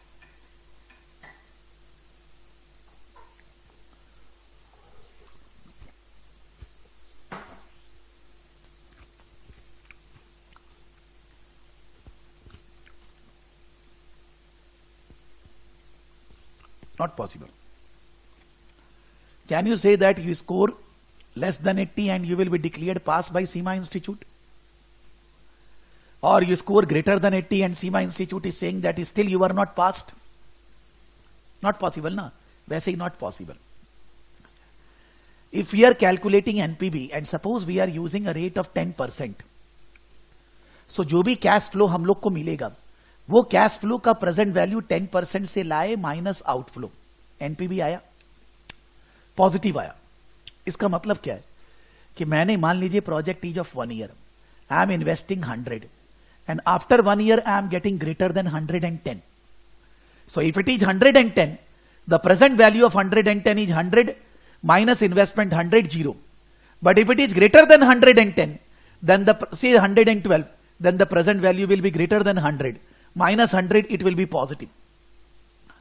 So NPV positive means with the cost of capital, which is 10% required rate of return, you are getting more income. तो जब आप IRR निकालेंगे तो वो क्या बोलेगा, 100 and 112, you are investing 100 and you are getting 112 after 1 year. What is the return? Return is 12%. That cannot be less than 10%. IRR has to be greater than cost of capital. Then only NPV will be positive.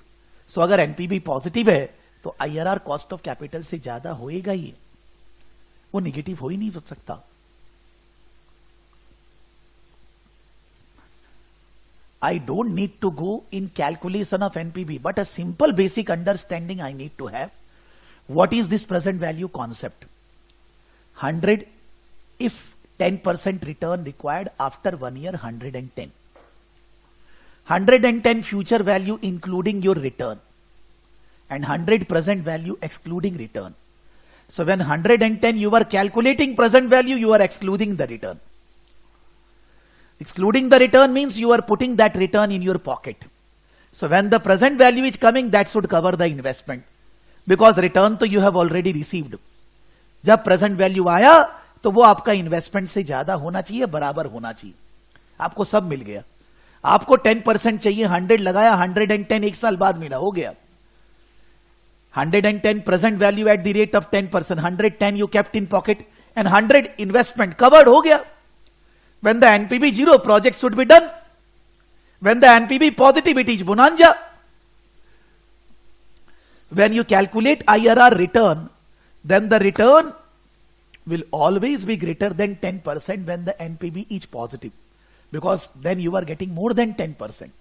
So वो कभी उल्टा हो ही नहीं सकता। But suppose they will give 2 projects.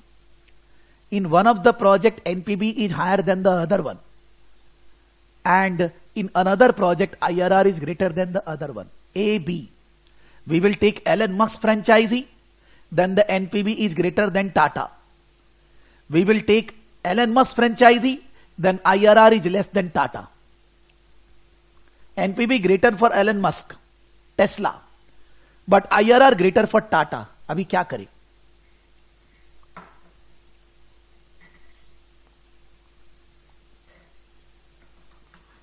First of all, we need to mention why this has happened. When we are saying that NPV positive, matlab IRR will be greater than cost of capital. So why this has happened, that NPV in Tesla is better, but IRR in, what do you say, Tata is better. Why this has happened? ऐसा हुआ ही क्यों?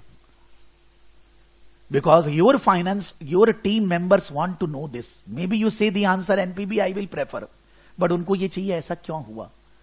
Examiner wants that you mention why this has happened. In the NPV calculation, we must have used the same cost of capital, say 10%. We have calculated NPV of Tesla with 10%, NPV of Tata with 10%. But in IRR, we are not using 10%. In IRR, we are calculating, इतना पैसा लगाएंगे, इतना मिलेगा, what is the return we will be getting. IRR does not use cost of capital. IRR is calculation of return, but NPV use cost of capital. So with the same cost of capital, you are getting more NPV in case of Tesla in place of Tata. But IRR is not using that cost of capital. IRR is calculating the return. But then where the NPV is higher, IRR should be coming more. If I will say that 100 rupees after 1 year and 100 rupees after 5 years, please understand, 100 rupees after 1 year has huge value as compared to 100 after 5 years. It may be possible that in Tesla, we are going to earn more, but we will earn more and more after a long time. शुरू में नहीं आएगा, बाद में आएगा. But in case of Tata, since it is from India, we are going to earn more, उसी time जल्दी जल्दी आएगा. IRR give importance to nearest cash flow more and more than that farthest cash flows. It's a question of cash flow कहां आ रहा है. IRR में cash flow बहुत जल्दी आएगा तो IRR बहुत जोर का आएगा. But NPV is not giving importance only to earlier, पूरा. And when we know that our business cost of capital is 10%, why I will consider IRR to decide? I want more income because NPV is directly correlated with shareholders wealth maximization. अगर NPV 1 lakh, shareholder wealth will increase by 1 lakh. IRR has confusion because maybe in a project there are 2 IRR. 10% also, 25% also. There may be 2 IRR. How you will decide? Which IRR you will select? You will say why? In those project where outflow, inflow ऐसे रहेगा, outflow, inflow दोनों होने से IRR अलग अलग आएगा. So decision should be taken based on NPV, not IRR. Anyhow, our cost of capital is constant. After incurring the cost, which one is giving me higher income? I am concerned with that only. So I will be doing the project Elon Musk Tesla वाला only. बोलेगा मान लीजिए sir हम answer लिख रहे हैं, मेरे को कहां से पता चलेगा? अभी मैंने बोला गूगल में जाएंगे, मेरा यूट्यूब में जाइए, यूट्यूब, यहां मेरा यूट्यूब में गए, प्रकाश सराफ में जाइए. बोलेगा सर हम आपका में नहीं जाएंगे, मत जाइए यार, आई एम जस्ट सेइंग. ठीक है, अब यहां पर आप यहां पर डालिए, लिखिए capital budgeting. Capital budgeting,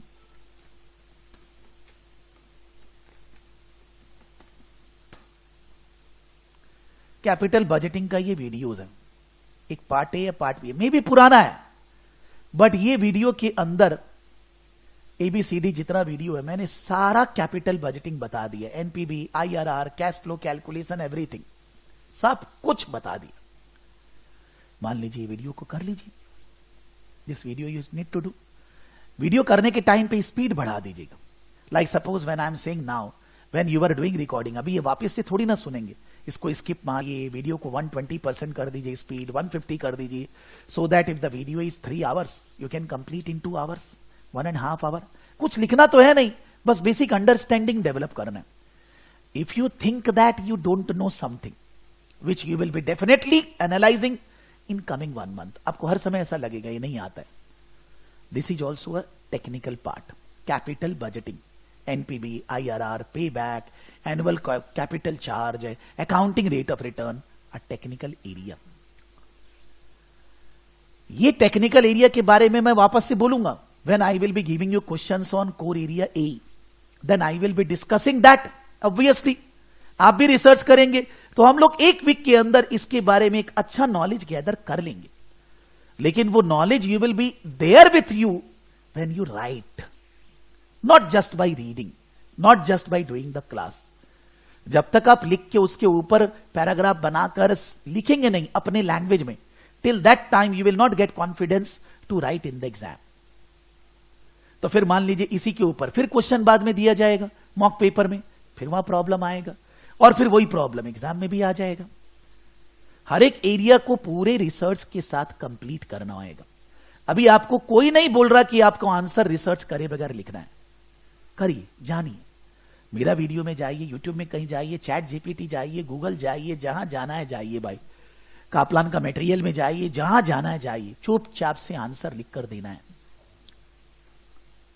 So when I will be giving questions on this core area A,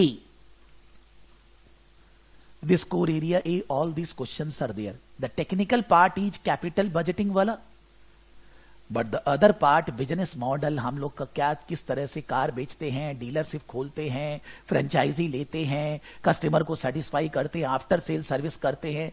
Those work if we do properly, then the opportunities will be there. If we follow our business model properly, opportunities will be there. If we increase our competitive advantage, what others are not able to offer, we offer in our business, then opportunities will be there. We will be able to add value to our stakeholders, to our shareholders and to others. That is core area A. The technical part is only capital budgeting. और कोई technical part यहां नहीं है, और आपको common sense लगाना है। Common sense भी कभी कभी नहीं लग रहा है, रिसर्च करना पड़ेगा, करेंगे, आंसर लिख कर देंगे। ये नहीं बोलना है मेरे को नहीं आता है, आता है, मैं कहां बोल रहा हूं आता है। बट अब आप बोलेंगे कि capital budgeting, like I am teaching capital budgeting, finance, FM, AFM, उनको ये कैपिटल बजटिंग में कितना दिन पढ़ा रहा हूं? 1.5 महीना, 1.5 months of around 10 to 12 classes. अभी तो एक क्लास हुआ है, अभी उनको 10 क्लास पढ़ाना है। आप उस बैच में आ सकते हैं, लेकिन मैंने आपको बुलाया ही नहीं, बिकॉज जब मैंने आपको बुलाया अकाउंट्स के लिए तभी आप नहीं थे, तो उसमें कैसे आएंगे? बिकॉज वो तो केवल एक एरिया, उससे भी क्वेश्चन आएगा कि नहीं आएगा मालूम नहीं है। तो उतना कैलकुलेशन, एनपीवी, आईआरआर, ये सब कौन सीखने जाएगा? पर्पस ही नहीं है। एक वीडियो है जिसको देखा, कहानी खत्म, दैट्स ऑल। कि एनपीवी आईआरआर क्या होता है समझ गए, बस हो गया। So I am not pressurising you with overburdened कि आप इतना कर ही नहीं पाए, लेकिन जितना करना होगा that you need to do. और कहीं से कॉपी पेस्ट प्लीज हाथ जोड़कर विनती है मत करना, because you are giving exam, you are not a teacher. मेरे को एग्जाम देना है, मेरे को भी कॉपी पेस्ट नहीं चलेगा, मेरे को भी लिखना है। Time framed, time bound, 35 minutes में कितना लिख सकते हैं, रिसर्च करने के बाद, जानने के बाद, what is my capacity, how much I can write, I need to test this every day. तब इन दैट केस प्रॉब्लम नहीं आएगी एग्जाम में। हम आपको नहीं बोल रहे आप रिसर्च मत करिए, समझिए हम क्या बोलना चाह रहे, that's the correct way of study. और जहां जहां पर ओपन एरिया है, जहां पर कोई टेक्निकल स्टडी है ही नहीं, आप थोड़ा सा भी दिमाग लगाएंगे, you have that common sense, वो उसमें कुछ पढ़ने का जरूरत ही नहीं है, बस वो कॉमन सेंस लगाकर आंसर लिखना है। So I am winding for today. अच्छा एक second before winding up, do you all want that the classes should be on Saturday afternoon as I did earlier in the earlier batches in place of Sunday? Because operational वाला को shift किया जा सकता है। I talked with them yesterday, so do you all want that we should have class on Saturday 1 o'clock, 2 o'clock, the second half? Others also. Because मेरे को कोई जन बोला कि सर अब संडे मेरा ऑफिस है, हमारे यहां बंद नहीं होता है, तो मैं सोचा यार क्या करें यार, कैसे कैसे सोचे। आई तो thought Saturday Sunday only, but if Saturday second half is possible, because there are many who are not able to attend, because they are saying हमारा तो ऑफिस है।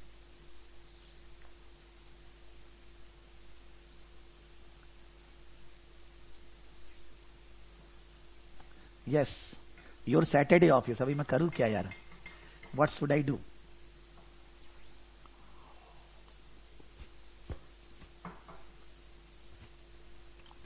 Sir actually during month and ना, हाँ इसमें थोड़ा सा हमारा issue हो जाता है, बिकॉज पैन इंडिया जितना बैंकिंग और फाइनेंस इंडस्ट्री है, हाँ। मार्केट में स्पेशली हम लोग के बड़े करके इसमें पूरा यही इशू हो जाता है। मतलब मंथ एंड में एक पूरा प्रेशर रहता है basically.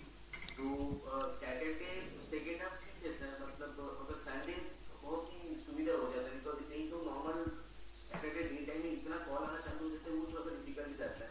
Major people whatever they will say I will go by that. Next Saturday के लिए यही रिक्वेस्ट है सर, अगर वो थोड़ा सा लिमिटेड टाइम से, you know, if it's made after 2:30। 2 बजे कर लेंगे, नहीं तो और ज्यादा लेट होने से सैटरडे को थोड़ा वीकेंड। संडे को क्या है सर, अभी प्लान से I am able to talk to you and कोई नो फोन और कॉल इज कमिंग। सैटरडे तो इतना फोन कॉल आएगा कि मेरा माइंड डिस्टर्ब रहता है, इतना बिजी पता रहता है। मैं एक्चुअली क्या है, we will keep as per your convenience only, I don't have any reservation. खाली एक ही बात है, नेक्स्ट संडे को एक दिन के लिए हम बाहर जा रहे हैं, तो नेक्स्ट संडे तो नहीं कर पाएंगे, बिकॉज नहीं तो फिर we need to keep on weekdays, that will be a bigger problem. No no sir, then Saturday को आप सेकंड हाफ में आफ्टर 2 बजे रख लेंगे, 2 से 5, 6। जो भी सब लोग जो भी whatever major people will decide. हाँ, तो एक बार खाली नेक्स्ट संडे नहीं कर रहे हैं, because I am not there on Sunday. 24th को मैं थोड़ा बाहर जा रहा हूं, एक ही दिन के लिए। You can say celebration of 25th, यार सब लोग प्लान बना लिया है। There are 4-5 friends, 4 couples, 5 couples are going together for that reason. तो I am not there on coming Sunday, इसीलिए सैटरडे को कर रहे हैं। उसके बाद जो आप लोग बोलेंगे कर देंगे, हमारे को कोई इशू नहीं, I don't have any issue. अभी next class will be on Saturday 2 o'clock, हैं? Because I'm not there on Sunday and we cannot cancel any classes. We need to keep the classes regularly. So next class is on Saturday 2 o'clock. I am mailing you in some time, half an hour, 1 hour. Core area A questions. You need to submit the answers by Thursday evening. उससे ज्यादा नहीं, because Friday मेरे को भी उसको देखने के लिए चाहिए. You will submit the answers by Thursday evening. You will submit, suppose Suparna is submitting the answer. Suparna core area A answers in one word file. All the question answer in one file. Font size 11. You can't change font size 12, 13, 14, 15. Font size 11.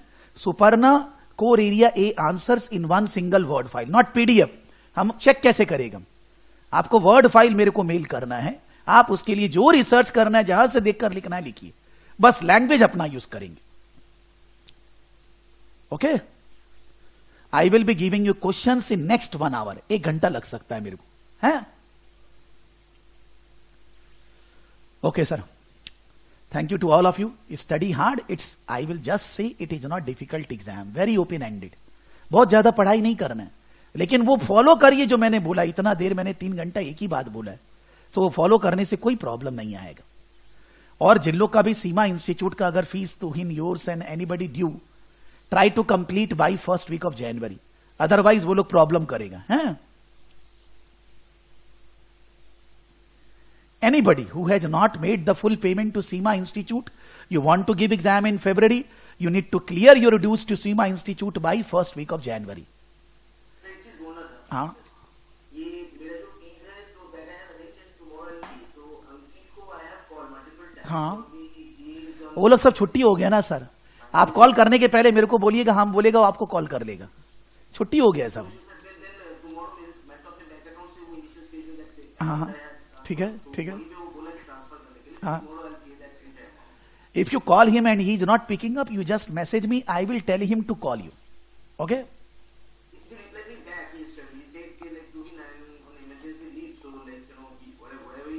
Oh, मेरा 2-3 दिन से बात नहीं हुआ. If he is on emergency leave, he will connect with somebody else with whom you can talk. वो कुछ कर देगा. हाँ. हाँ. हाँ, no problem. I am saying by January first week you can transfer. No tension.